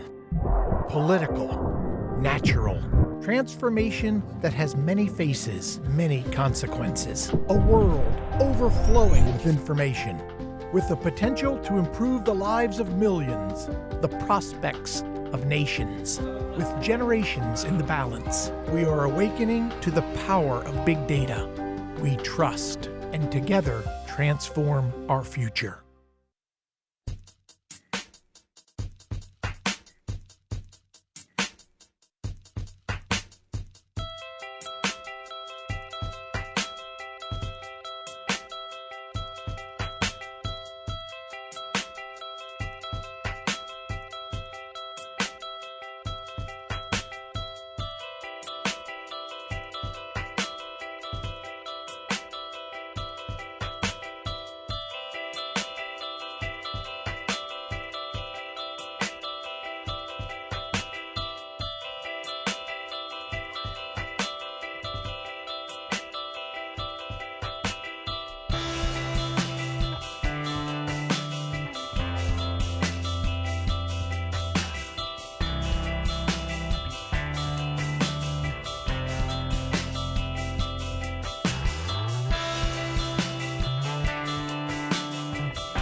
We live in a world that is in a constant state of transformation.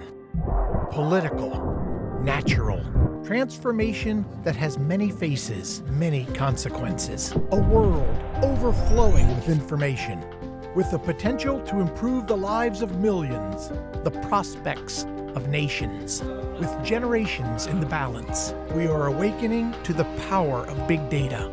We trust and together transform our future.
Welcome. We're going to get started.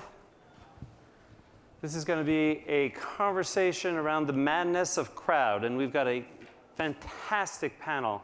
I'm going to try to facilitate us for a while, but please, please, please stop, grab a mic, ask us some fun questions, create some tension, some debate. I think this group of folks is excited to do so.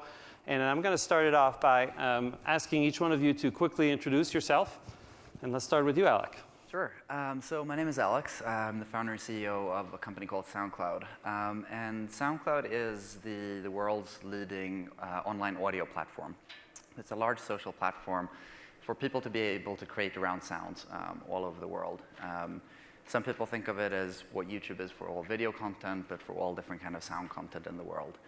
And that can mean anything from Bruce Springsteen, 50 Cent, Rihanna, to Mayor Bloomberg or the previous president of France, CNN, Harvard, and my cousin recording his kids.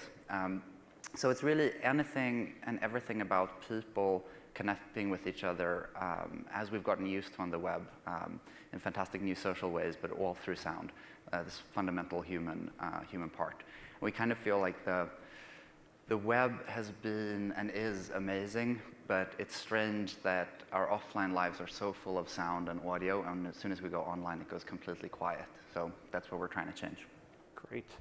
So Rob, you want to start us off with a video, or do you want a video after? Or do you I'll do whatever you want. You're the moderator. I'm the moderator. Let's go for the video. Apparently, this is going to get things started. Okay, but do you want to introduce? No, we'll finish with the, we'll come back after you. Yeah, we'll do after, yeah. So let's do the video right now. Okay, we'll do the video. What is social media anyway? It's an easy way to communicate. I don't know a ton, but social media is communication. Playtime for big kids and grown-ups. You can talk by Skype or internet or Facebook, Twitter. People show what they like and about trips and stuff like that. If they have a pet, you can see their pet. It doesn't cost any money. Adults usually post pictures and stuff. You could talk about things on there that you want to talk about. And see what other people are doing. Be social without being social. That's kind of the way now for people to know what's going on. They can just go on Facebook or go on Twitter and say, blah, blah, blah, blah, blah, blah, blah. Facebook? No. It's kind of a website where people go and chat with their friends. Teenagers, I think email's too slow for them. At that point of your life, you have the most friends and you know the most people, and you just want to get it out to the world. When I get older, I want to be friends with everyone on Facebook. I want to be friends with everyone. Great. Little levity late in the afternoon. Rob Tarkoff, I run Lithium Technologies. We're a community platform for powering both support and marketing communities across the web. A lot of times when I play this video, it reminds people that although this seems all very new to us, it's very native to all of these kids growing up. Peer-to-peer sharing, crowdsourcing, it's all part of the way they're living. I've been their CEO for a year. Prior to that, I ran the digital enterprise business for Adobe as Adobe made its foray into digital marketing. So glad to be here. Very good, thank you. And Padma. Right. I'm Padmashree Warrior. I'm the Chief Technology and Strategy Officer for Cisco. Most of you probably have heard of Cisco. We make all of the networking. If you're using any kind of device at all to do anything, it's probably going through a Cisco router or a switch somewhere, as well as providing mobility gateways to carriers. We also do a lot of video communication technology and social technologies now. And we really believe the enterprise is changing, and it's changing mostly driven by the consumerization of IT, where people are bringing different kinds of devices into the enterprise, and the impact of social, how people actually use social technologies within the enterprise in a productive way. My job at Cisco is to set our strategy for the company, as well as do M&A. Cisco is a very acquisitive company. We're a company made up of about 169 acquisitions we've made over the last 26 years or so. So we're always looking for innovation, both inside the company and outside the company. And we believe social is actually going to be a big factor in changing how innovation occurs in the future. Great. So let's get started. Rob, a question just to set the stage. This is the madness of crowdsourcing, the tension between well-organized processes that companies fine-tune, and then complete chaos that we open up inside and outside the company. How do you see this play out inside the company today? Yeah, so it was interesting. It was about a year ago, the end of 11, there was a great piece that was written by Deloitte about the productivity of knowledge workers and kind of how do we really get at the most efficiency of our knowledge workers. And Deloitte actually found that by a factor of 2 to 1, your most passionate knowledge workers existed outside your organization. And so they were not identified through the traditional means of hiring and bringing employees on. They were out there in your peer base and your customer base. And if you combine that with the fact that the trust factor has changed on the social web, you can hear it with the kids talking about sharing and all the ways in which they want to be friends with everybody and share their knowledge. Nielsen came out with a recent stat that 90% of people trust what their peers say and less than 15% trust what companies say.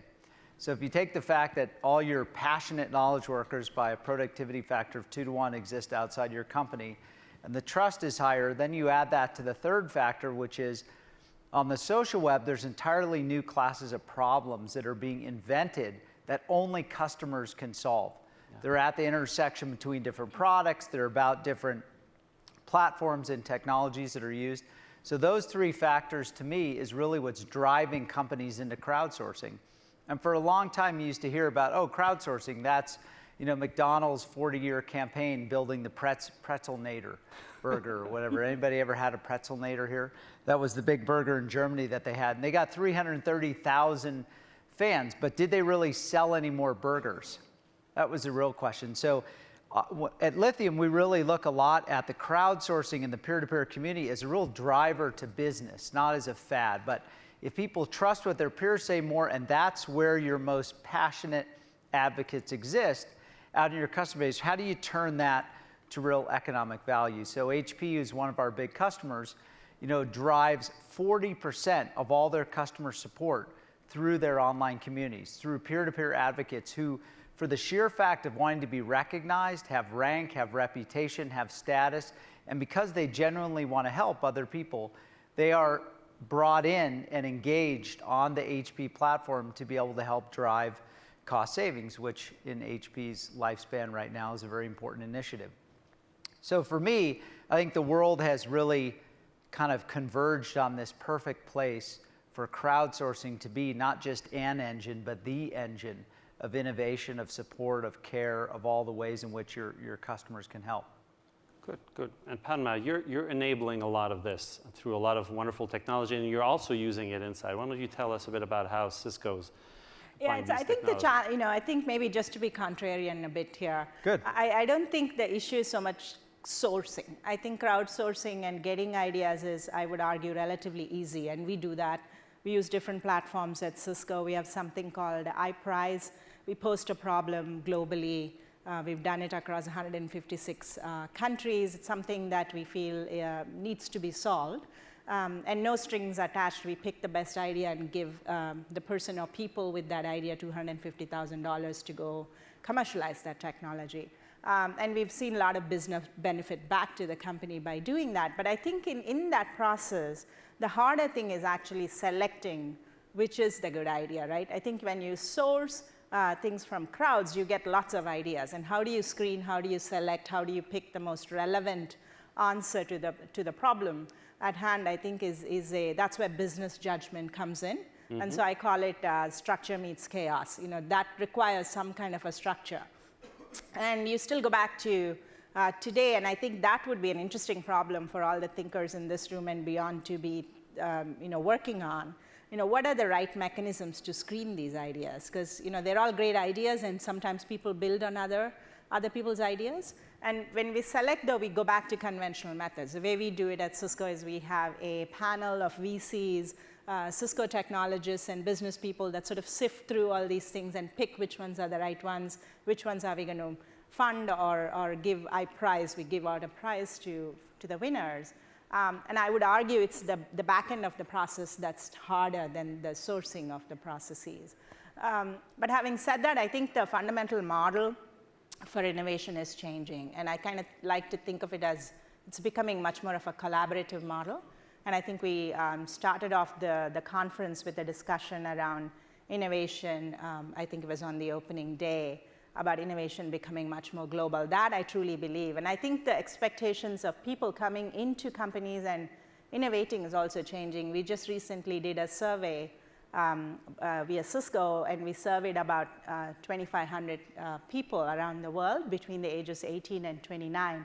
It's actually mind-boggling. A third of them said that they would accept a lower paying job rather than work for a company that doesn't allow them to access some kind of a social app. And 70% of them admit to violating some kind of an IT policy, right? So it begs the question, why do we have policies then? And perhaps we should look at policies in a different way. And 30% of them don't think it's their job to protect their company's intellectual property. So it's I think the boundaries we've set as what is intellectual property, what gets created, where it gets created, that's all changing in the future. And I think it's really going to be interesting and challenging to live in that model in the future.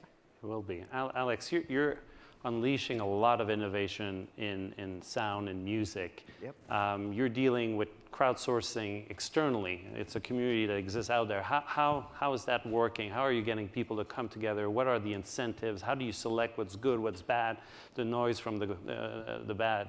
I think that there's two specific angles that are really relevant for us. And the first one is really just around, we're not an existing company that adds crowdsourcing as a strategy for a specific problem that we have. Crowdsourcing, or just thinking about large amounts of crowds and how people do things together, is at the core of what we do.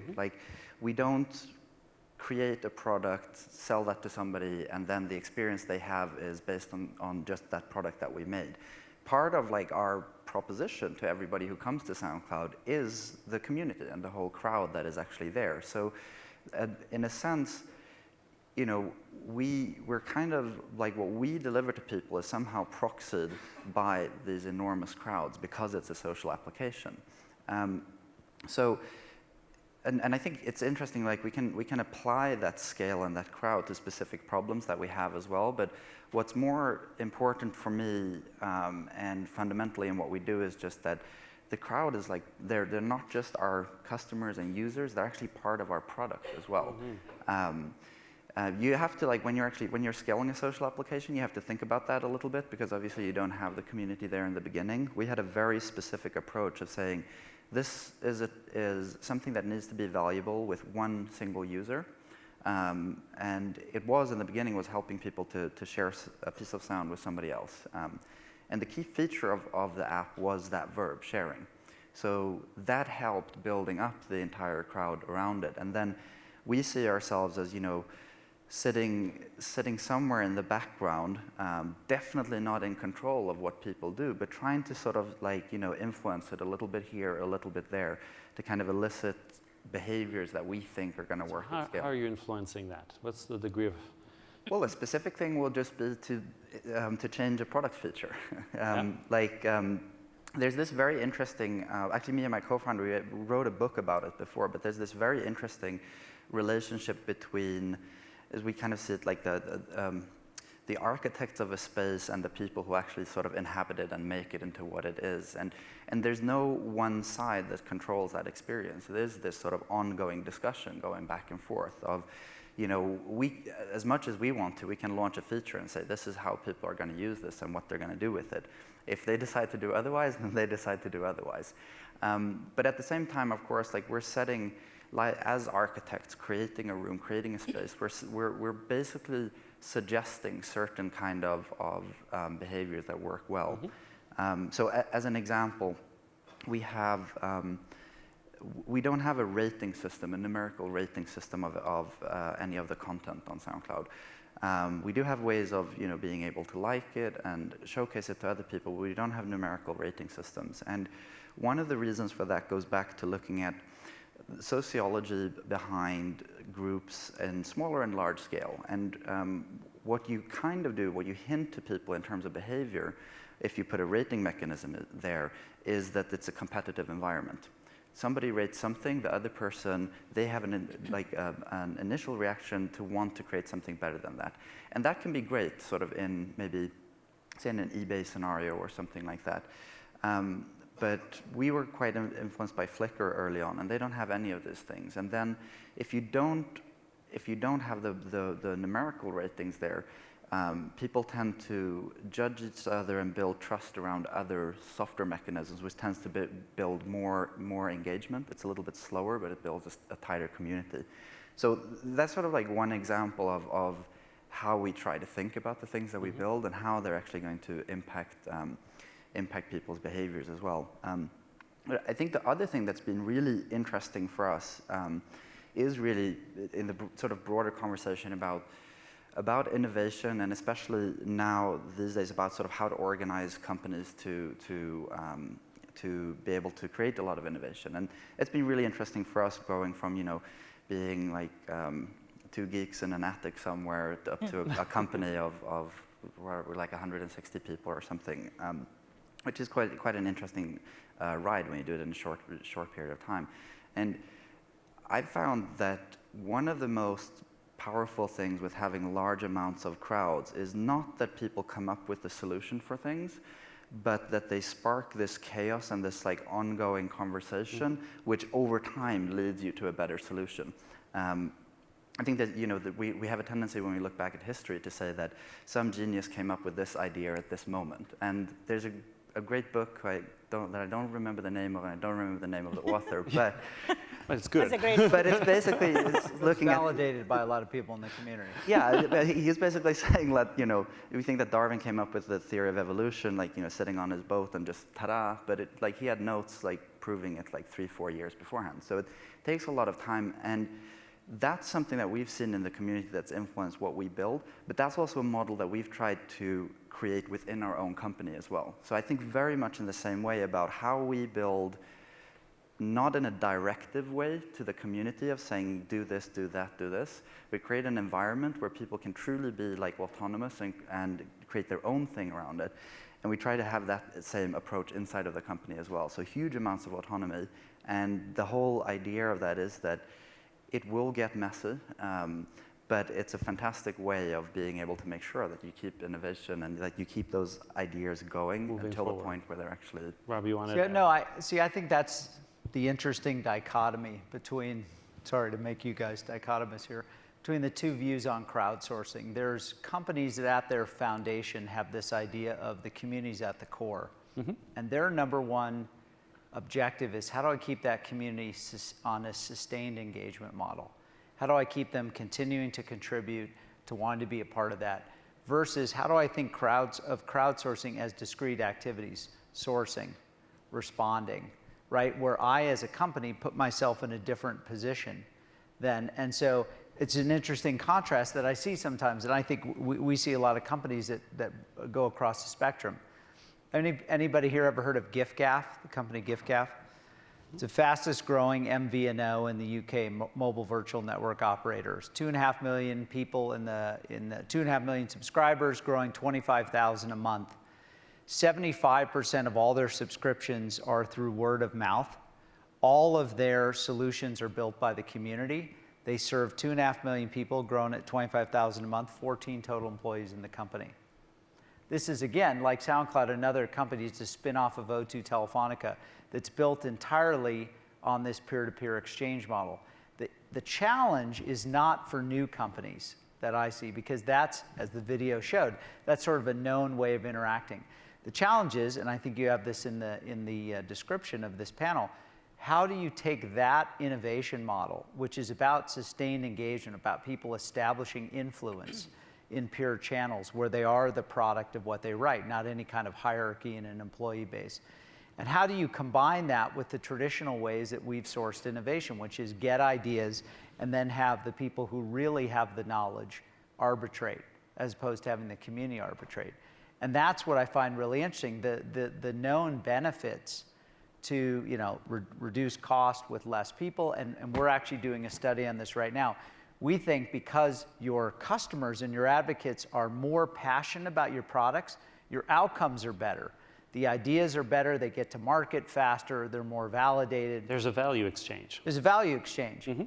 But very few companies have accepted that as a known principle in how they run their company is real economics. They say, well, that's just, kind of let's run the campaign and get the ideas. And so that's a little bit of the contrast that I see between. I would argue that's not. And I'm arguing with Padma Warrior, which is never a good idea. I think communities always existed. As human beings, we are always prone to building communities, right? From the beginning of existence. Your Darwin example is a good one. We tend to identify the innovation with an individual or a set of individuals, but there's a lot of groups that contribute to that. And in companies, there are communities. Cisco has 26,000 engineers, and you could argue that's a community that creates. The point I was trying to make is it's not whether the community sustains the contribution to innovation or not. I think the definition of community has changed now, and that's because of technology. It's breaking up the boundaries that exist between functions in a company and between partners and customers and the vendors, between the users in your case, and that's become very global. The issue, though, is regardless of how you define the community, whether it's within the walls of an enterprise or extending from the walls of the enterprise, how do you harness the power of that community to being something meaningful versus something that's just creating a lot of, how do you identify the signal from the noise? And I think that at the root of that is a fundamental scientific problem that needs to be solved. And it's a cross between a behavioral issue, it's a data mining issue, all the conversations we've been having about, there's lots and lots of data that people contribute, but how do we separate that context in the data? I think that has not yet been solved. We're just beginning to say, okay, there's crowdsourcing, there's social platforms, all of that. And Cisco uses lithium, by the way, and we use a lot of our the products that we deploy. You agree on something. Yeah. Okay. But I would argue the problem's bigger, and I would want us to talk about the bigger problem of the definition of community itself is changing, where it isn't a physical community anymore. It can be a virtual community of people all around the world contributing to ideas and contributing to this creation process. How do we harness that energy in a meaningful manner? And I think that requires data science. It requires some hybrid between virtual and physical worlds. It requires bringing together some kind of a screening mechanism that's even different than traditionally what we had been used. I think those things we are just beginning to tackle as an industry. I think a big thing maybe to add to that, at least when I talk to even companies our size, but larger ones as well, is that a fundamental shift that I think needs to happen is basically a shift in mindset from leadership in a lot of these companies. Because it's still quite often seen as this thing of like the company is what it is. The community inside and outside is an additional piece where we can sometimes source things, and then we have to decide what to do with it. And I think one of the things that I learned, at least from just growing our company internally and growing our community, was that you tend to, as a leader, you tend to take a lot of responsibility and feel like there's all this chaos, like I need to help sort this thing out, and I need to help find the best things and stuff like that. And you're actually, by doing that, in many ways, you're doing a disservice to the community, because what you're going for on a deeper level is to really try and build something that's way more autonomous and not so reliant on, in an org structure, somebody senior coming in and helping it out. And it does sound kind of like, a little bit naive in a way, but I really think about this. This idea of like a traditional organization really being as a typical pyramid, with directions coming from the top and then being executed on, which can be very, very efficient and very simple and to the point. Whereas a friend of mine always talks about the modern company being exactly the opposite, of flipped upside down, where you know, in my role as the CEO, I'm the ultimate assistant for everybody else in the company, basically. My whole job is just to like enable people and to help people along the way, not so much in trying to like sort things out. And I think that's a hard. How do you help people without sorting things out in that model? You think twice about every interaction that you do, and every time where you think you could be providing a clear answer, you think about what the benefit is of helping out in that specific situation versus what you're actually, what you're kind of setting as a future expectation in that case. So, like basically, you know, thinking twice about that and maybe not resolving a situation right away, actually letting some of the chaos. But there's some arbitrage, right?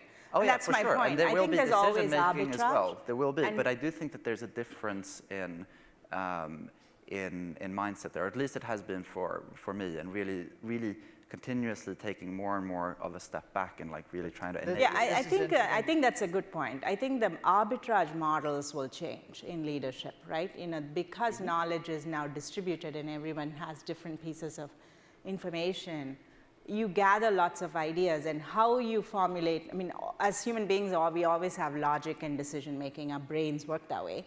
And I think we always go through and look at the information and make certain kinds of judgments and decisions. In some cases, we are paid to do that. You know, we are paid to make those kinds of judgments, and the more probability that your judgment's correct, you know, you're rewarded for that. That model works today.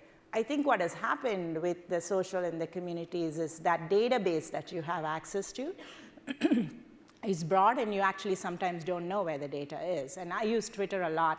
I have 1.4 million followers on Twitter. People always ask me, why are you on Twitter? And I put personal things on it, and I put Cisco information on it. I think of it as my digital water cooler. I listen to conversations that I don't normally have an opportunity to listen to. That's of value to me. Is all of that valuable? Probably not, you know, but there is some value to me, and because the investment of time is fairly minimal to extract that value, I'm willing to do that. I think that model of arbitrage is changing because of crowdsourcing or social or collaboration or whatever we call it. And I think that is going to be an important lesson in leadership as we go forward. I mean, I think one of the things that this debate points out is that there are ways in which you want to tap into that customer base that gets them the most engaged in helping you solve your problems. And one way not to do that is to quickly answer every question that is asked without giving your advocates out in the community an opportunity to express their influence. Yes, you absolutely have to do a lot of arbitrage. I mean, I agree. Management is about taking complexity and trying to really set goals, set guidance, you know, solve those problems. But I think too quickly, a lot of times managers are trained today to say, well, if a customer asks a question, I got to answer right away. And one of the things we try to tell our customers is, you know, as long as you describe what your service level is with your customer, it's okay to wait. Wait and let the advocates in your customer base express themselves. Why will they do it? Because people want to have the opportunity to achieve rank, to achieve reputation, to show their status, to participate. People in the Cisco Tech Zone community, the engineers love really hard questions that are thrown at them. And many of these engineers are in the broader network. Now, at a certain point, Bob is actually absolutely right. You got to arbitrate it because there's one person who actually builds and delivers the product. But there's a long way between answering that question right away and, you know, fostering the debate and the participation so that you can tap into that knowledge base as a corporate asset. And that's, I think, the point is today, because social is so prominent, 1.4 million Twitter followers who are listening to everything Padma has to say about Cisco, about her life. They all have comments on that. If she can listen to that and use that as a corporate asset in helping her make decisions, she's that much more, you know, that much more empowered. And very few companies really do that. They run experiments or campaigns, or they put up a microsite and, you know, get the Pretzelnator to, you know, make recommendations. But they don't think about this as an ongoing management tool.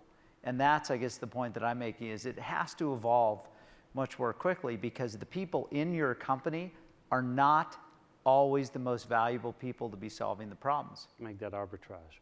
Yeah, these communities are networks. And there's a body of knowledge around how networks self-regulate and whether they can arbitrage themselves and come to an outcome that is in the greater good. Is there some darker side where the crowds can actually be wrong? And how do we guard against that? Ask our team who's working on spam protection and this stuff. I mean, for sure there is, and you definitely, I mean, all coming from the perspective of a social platform, everybody's gone through the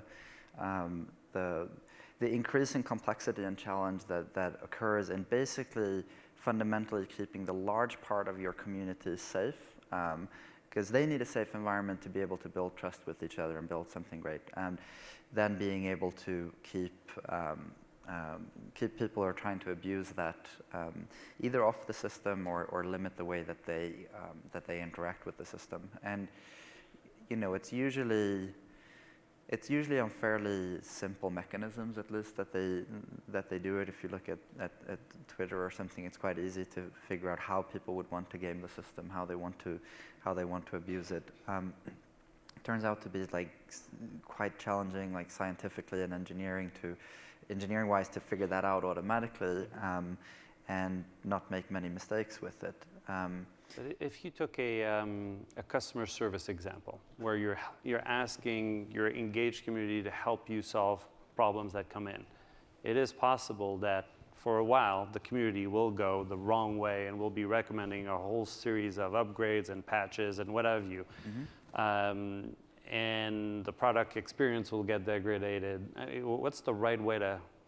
I think that's a great thing, though. Like if people start going the wrong direction, and that's what they're really focused on, if you know that, okay, this is not what we're going to do, you've just gotten this super clear signal that you're not thinking in the same way as your users are thinking, and you have a shot to explain to them of why, you know, why that may not be the right direction. They might fire back, and maybe you're wrong, like maybe they're right, but that's just like it's a fantastic signal of knowing, because like you have a limited amount of time and bandwidth that you can communicate with your users, with your team members, with the world, whatever it is, and any kind of guidance to, like, you know, what's really relevant for people is just a fantastic opportunity to be able to go in and say, in that case, actually that's an interesting idea. This is how we're thinking about it. This is what we think that we're going to do. So I think those are just really good things that helps you focus on that ongoing conversation with users. I mean, the genie can't get back in the bottle on social media and people saying bad things about your brand or good things about your brand. I think that the danger is that a lot of companies or agencies are not going to have a way to host that conversation. They're actually going to be completely excluded from it. Many companies that we talk to, they say, yes, we have a crowdsource strategy, we have a social strategy.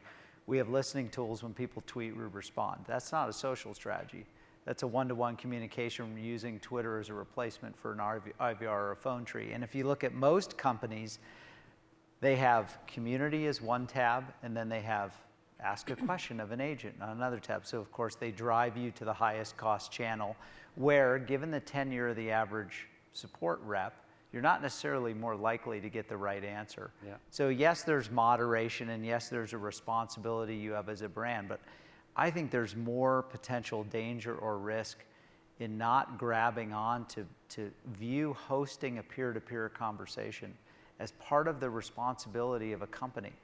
It's not any longer about focus groups or panel discussions. It's about having that ongoing pulse and all the data that comes with it about what's happening. Now, I think Padma is exactly right. We're at the very beginning stages of how you give a presentation to a multinational CEO to say, oh, that's your next major source of innovation. I mean, it's not there yet. There are, companies that are experimenting with it, but I think in the next, 1 to 3 years, it's got to become much more prominent than it is today. So I think it's already here. I don't think anyone would argue crowdsourcing, social, collaborative innovation are not happening. They're happening, and they're happening at massive scale. They're happening in big companies, they're happening in small companies, right? There is, though, I think we haven't quite figured out how to do peer reviews. There's a fundamental scientific methodology called peer review. If I propose a research answer, somebody else debates that. I mean, that's how scientists have discovered things for many, many years. We haven't quite figured out how to facilitate that. It kind of happens ad hoc today, right? There's fact checking, there's verification, there's reputation. When you say it's you, is that really you? When I claim on Twitter I'm the CTO of Cisco, how do people know I'm really CTO of Cisco? So Twitter now has a verification process. So these things are just evolving. And I think they're important to have in place. I think without that, we would have complete chaos, right? And that's why there's digital bullying and all that happens, all the dark side of the social aspects. And we all know of all those cases, which are pretty horrific, actually, to think about that. And just those kids, we saw the bright side of it. There's a dark side of that. And we don't want to I didn't show that video. We don't want to expose our children to that. And I think we, as creators of this technology, I feel have the responsibility to acknowledge that and put those checks in place. Where, as somebody said, technology doesn't have a mind. I think it was David C. that said that, right? It figures you have to figure out how to scale it. I think he said, and I think that's exactly what needs to happen. We need to now figure out how to scale this in a way that's going to be productive. There's always going to be some off-layer dark side to it. So if your question is there a dark side to it? Absolutely there is. But we have to acknowledge that and not fight it so much, but recognize it's there and put things in place so that we do protect people's reputation. And if somebody quotes you and puts your face on their Twitter account and that's not you, that needs to be called out and needs to be stopped. And I think those kinds of things companies are now beginning to look at. Good. So let's say you're sitting down for coffee with a CEO and he or she wants to know, I want to use this crowdsourcing thing. Where should I start? What's the right place to start? Is it going to be around creating new ideas and creating new communities, outsourcing a portion of your R&D or your customer care? I mean, what's the right way to think about the right starting point for a company that's not doing crowdsourcing? Well, it's evolved quite a bit. There are very specific use cases now that map to idea generation or co-innovation. I mean, Lego, one of our customers, is famous for really taking co-creation and co-innovation very early on and building that into its culture.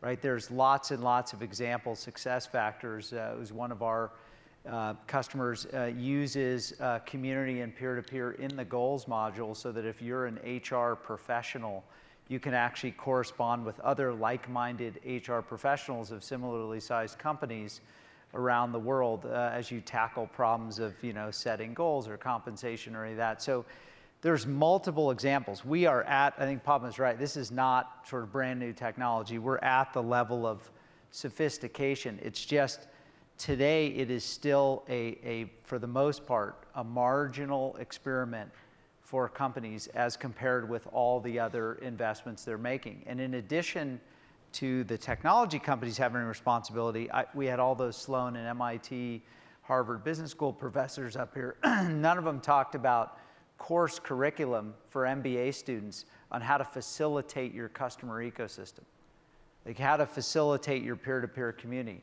as a key management tool that you need to have. We don't teach that. So you get the new MBAs that come in and they're familiar with the social technologies, but they've been taught older disciplines in terms of how to run their companies. Maybe that's incumbent upon McKinsey to start something like that. But that all of the infrastructure that you'd expect to be behind this is relatively new. So, I think there's very specific examples of what you can do, but the training and the awareness and the organizational readiness is not there. And that needs to happen.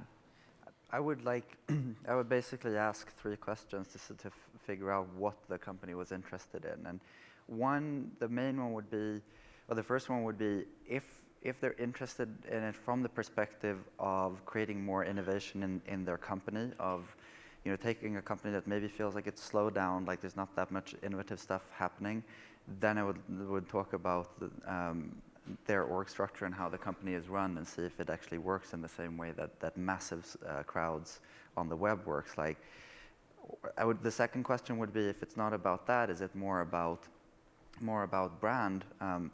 As we all know, like in a world where things are just becoming, everything around us is becoming more and more commoditized, and what people want is more of an emotional connection to things, more of things that have a story, things that they can be engaged in.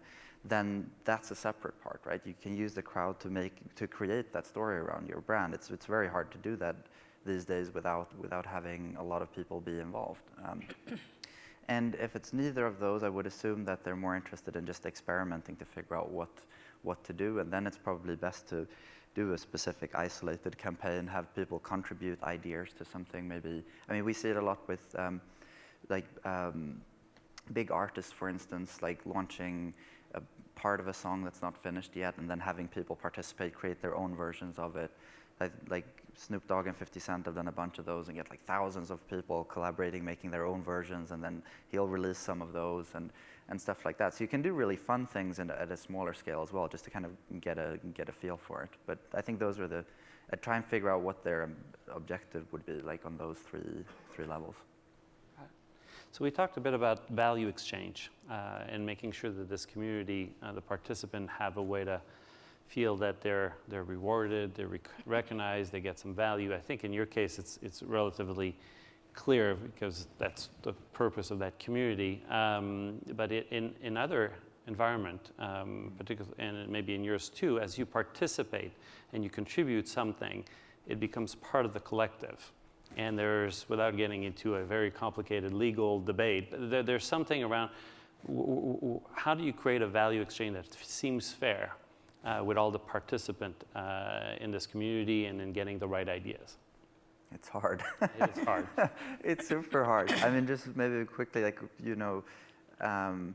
we have a lot of situations, like you say, where it's not an issue. Like, 50% puts up something, I made a version of it and sent it back to him. Like, that's my value. I produced a song with 50 Cent. I'm good. Like, that was fantastic.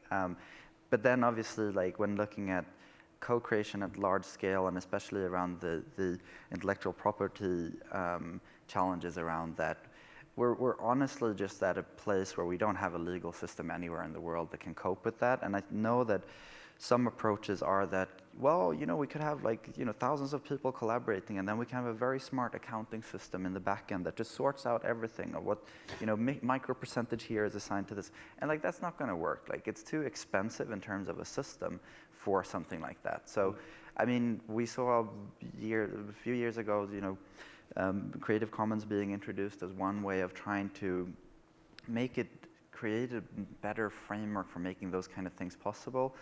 That's still, fairly complex and not really mainstream out there. It's still by default complex copyright rules. So I honestly don't know within the framework that we have today, like in the different countries, how you can create those kind of collaborations with just the very small cost for administering the complexity around it. And it's something that we all need to figure out if we don't want to pay the price of a lot of creativity not happening at this amazing scale that it could, which is totally new, that it's even possible to do that.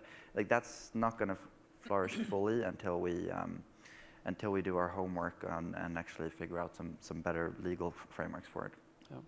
Rob, or Padma, any other comments on? I think that's a good point. I mean, the common denominator is you reward everyone, right? And you say, okay, it's for the collective good, and everybody feels good about it. But in reality, that's not how it works. I think people usually go back and say, I was the one that actually first suggested this. And because it's all traceable, they will do that. And I think you constantly have this dilemma of, do you set that expectation up front, that if you're participating in this, and if the idea works, then everyone gets a smaller share, versus if you worked on it on your own, may have taken you longer, but the reward would be all yours. But perhaps it would have taken you 2 years or 3 years to come up with that. I think those are the trade-offs. What I find from my experience in doing this many times within Cisco and across with partners, and actually even with iZone, I described where we propose a problem and people participate in that. Setting that expectation up front clarifies a lot of things for people. I think you have to be really clear. This is something we're going to do it on a collaborative platform. If the idea works, then everyone gets a pizza as a reward. As if we want to participate in this, we're not going to go back and spend the energy to figure out which individual contributed to what. And as opposed to if you worked on it and you get a patent that's in your name, that's different, right? And so both models exist today and both are important. But I think you have to be clear with people which model they're being part of. Yeah, I would agree. And I think the other thing that we underestimate a lot is that people who are participants in these social communities know their role and know the value that they get from being a part of it. I mean, you see personas emerge. People who are, creators of content, people who are curators of content, people who tag and organize content, and they get value out of playing that role and being recognized by the community for playing that role. And I think that you're right, that our legal structure or, kind of regulatory structures, we look at that and we say, okay, should there be certain IP rights that flow to you as the creator? And for the most part, people on these communities don't really care. They're not, yes, you get the cases of somebody say that was my idea and you sourced it, but for the most part, people say, hey, this is the way it works here. We have a lot of customers that ask us, there's a guy who goes under the avatar Kachiwachi, okay, and Kachiwachi spends 1 million minutes a year online, has 45,000 posts at Logitech, and is the self-described expert on the webcam. Okay, he's done more to help Logitech innovate around webcams than any single employee. When asked if he wants any kind of compensation or, that quickly destroys the relationship. That's not why he's doing it. And there are people that, Wikipedia is obviously the best example of this. People who tag and organize, not because they're expecting monetary reward, but because that's a way to establish meaning and status and a place in the virtual crowdsourced community of things. And so I think recognizing that really pushes on this point that we don't have a legal or regulatory structure that knows how to deal with that. How do I even deal with somebody who curates and tags all my content that exists out there? What role do I play? What are the bounds? Do I pay them? Do I not? How do I think of them? And what about, and I think what's interesting is now companies are saying, wow, okay, that's an asset, so I got to compete for the attention of Kachiwachi over, this other company that he also likes their products and would spend 1 million minutes online working on those products. And he's not the only one. There are these other people in that value chain that I have to deal with. And I think this is going to become what the really important part of crowdsourced value creation is understanding the role and the place that each of these participants play, and how to use that to your advantage. And then we got to build some sort of a regulatory and legal structure around that. Good. I'd like to open it up to the crowd. See if anybody has some questions for our panelists. It's late. Everyone wants a cocktail. There's one. Hi, I'm Alex Yoder. I'm the CEO of WebTrends. And one thing I was kind of curious about your thoughts on is I heard kind of a common theme when you're talking about corporate America and the use of these solutions as platforms is fundamentally driving the business process change. And as we all know, human beings by their nature, and especially when you're publicly traded and have the scrutiny of millions on you, motivates different behavior. But ultimately, what do you see as being kind of the catalyst or some of the primary elemental drivers to a broader, I guess, kind of embracing of this change? Because, I agree with you, many of the things you said, I argue the same, but I think, the jury's still out on business actually being able to incorporate that effectively. So to me, I think it's speed and agility from my experience, right? Where we use it in a very concrete way, without all the idealism, in a very pragmatic way, is something we call social miner. So lots of people use Cisco networking. We have something called technical support that supports and troubleshoots our equipment. And we've now started using a social platform to do this, where people actually help each other if there's an issue. So we've been able to enhance the support we deliver much faster And we said, wow, there's huge amount of benefit to it. Instead of Cisco answering all the questions, people using Cisco's equipment can actually solve each other's problems in a much faster way than we can get to it. So I think it is sort of, if you can do something faster in a company, I think that'll get attention. And it allows us to be much more agile. In the product development area, we use it where we have engineers that are distributed all over the world, and we created a social platform where they can collaborate, and it's still within the constraints of the firewall within the enterprise. And because we're such a large enterprise, like I was saying, 20,000 engineers is a lot of engineers, they still can collaborate. And now we are thinking of opening that up externally. So I think you have to, I think your point about, you have to find the right business problem to solve as a motivation, as a change agent in the company. I think otherwise it's just a nice to do. Yeah, I would guess that that's going to be the way that it works for most companies, seeing others having a clear example of how this actually affects us and then embracing that as well. I think one other thing that may happen on top of that is that which is something fantastic, is that the people that you want to employ are getting pickier and pickier with where they want to work. And like you see it a lot in the startup world. People are trying to hire as fast as possible, and it's complete mayhem. So you really, as a company and an employer, need to think about what are you offering a potential employee. And I think having a different kind of company structure and company culture that really brings out innovation that comes out of chaos, and talking about the crowd within the company now, it seems to be something that resonates with a lot of these people who are very smart and looking for a job where they are empowered, where they can do things themselves, where they're expected to break things and fail and then innovate on something. So there may be a trend of just a lot of people needing to recruit and not being able to do that unless they have the right environment in the company.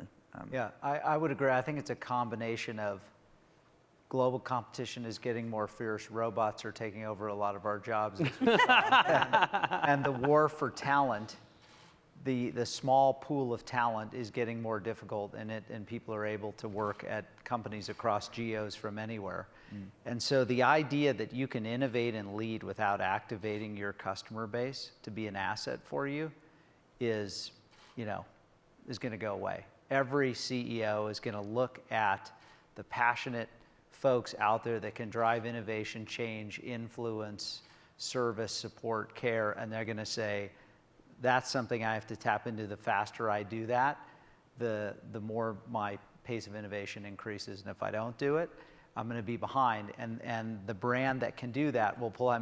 Great example, the Hertz Enterprise experience. Enterprise Rent-A-Car is one of the best listening companies out there. When you have a problem with Hertz and you tweet that you have a problem with Hertz, Enterprise responds, not Hertz.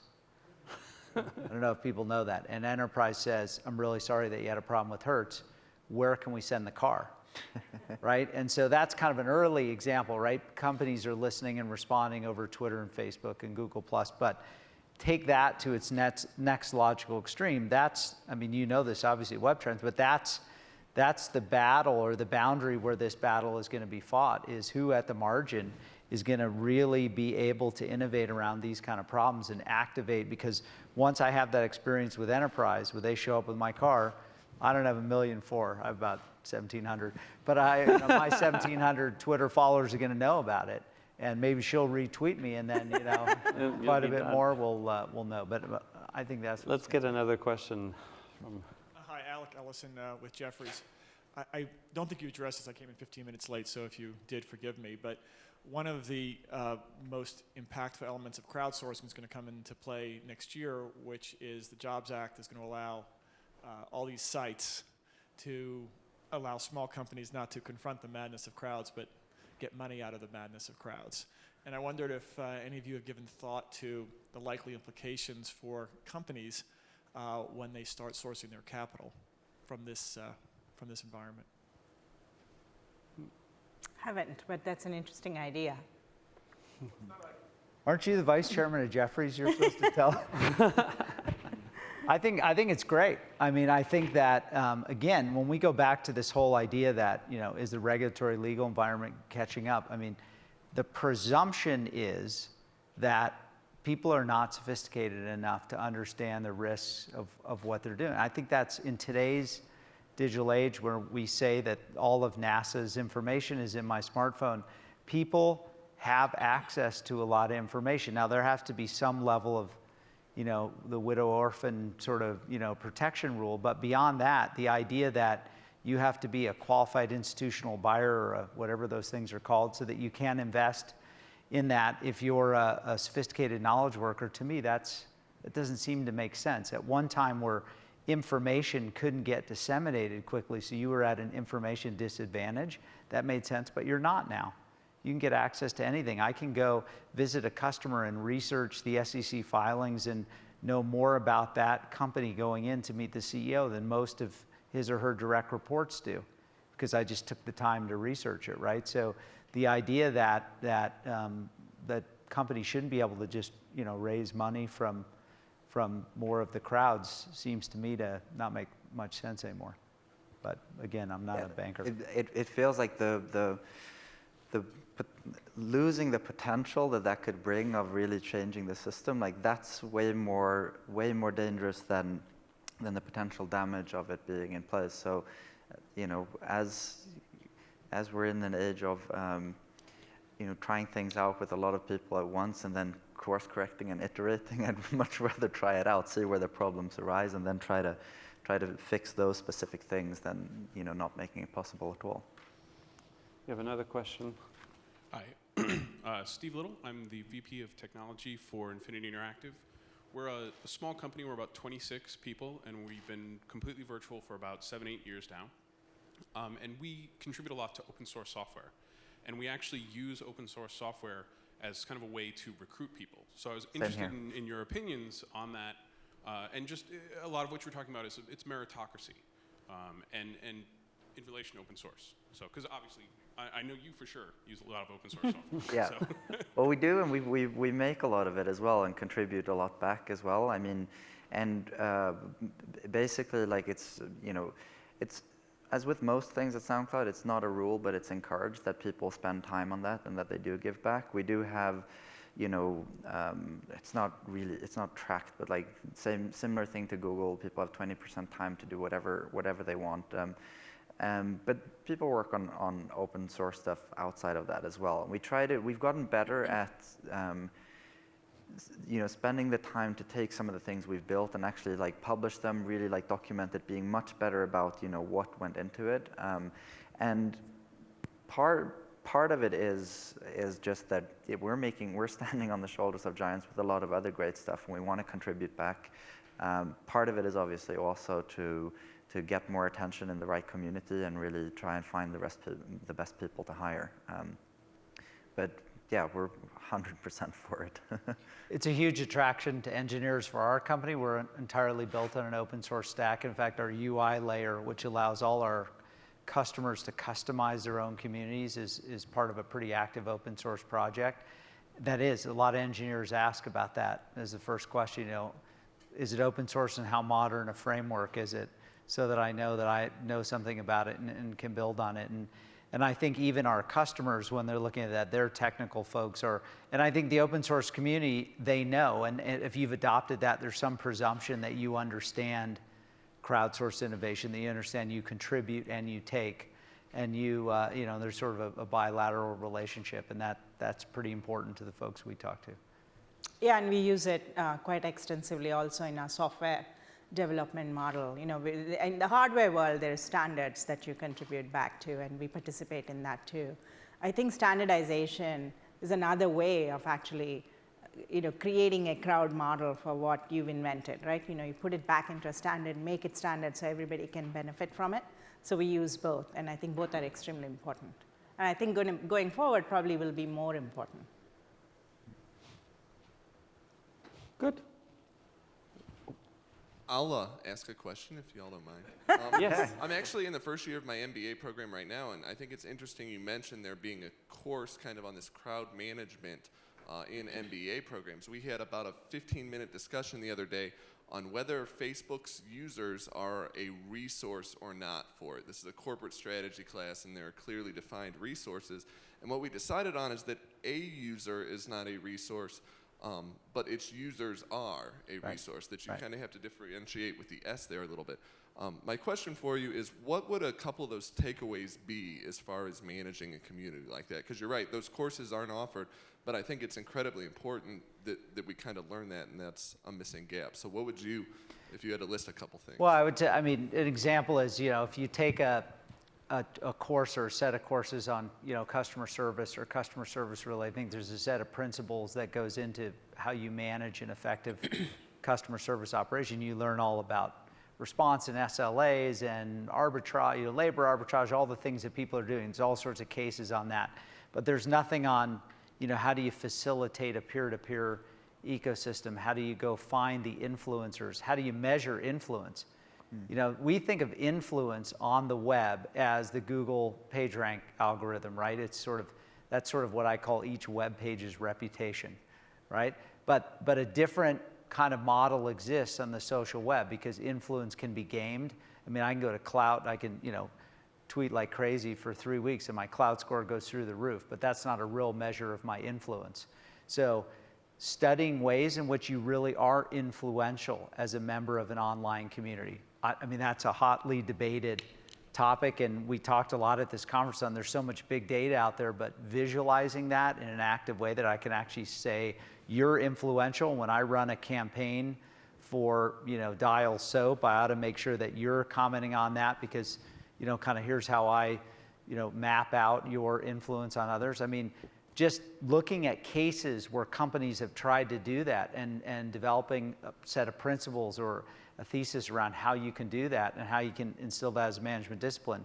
I mean, nobody's doing that. And I've talked to a number of schools about it. They're trying to figure out, what is the value of a social graph? And so people looking at that, but not, these are the 3 most important things in running an effective peer-to-peer community. And so we obviously have a bunch of ideas at Lithium because we're in the business. But whether there are ideas or somebody else, I don't really care. It's just making that as a discipline. I haven't seen it. So, I'd love to see more of that. I think in addition to influence, transparency and privacy are hotly debated, right? And I think these things have to be managed and there's no clear-cut difference. You have to be, by definition, the web enables transparency. And if you're not, you come across as very, and it's a very negative repercussion. Yet at the same time, if you're too transparent, that's also not good. And so how do you balance that? And do you even teach that? And how do you teach that? I think these are interesting topics. And privacy, obviously, there's huge amounts of debate on. Do you opt in? Is that still, if you opt in to disclose something, is that still a violation of your privacy or not, right? I think there's lots of things, lots of disciplines that can be developed in the academia to address these things that will become very real for us. Good. I think we're at the end of the hour. Great. Thank you.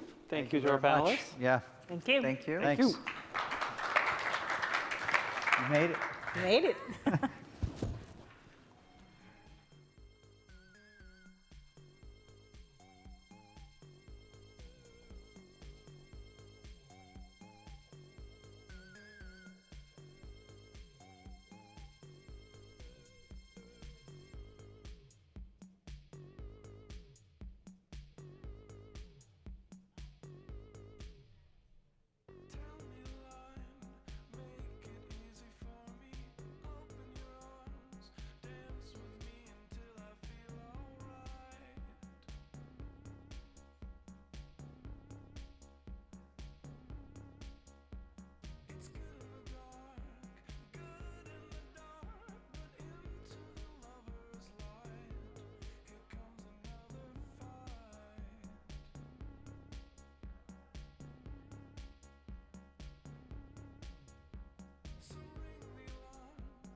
We live in a world that is in a constant state of transformation.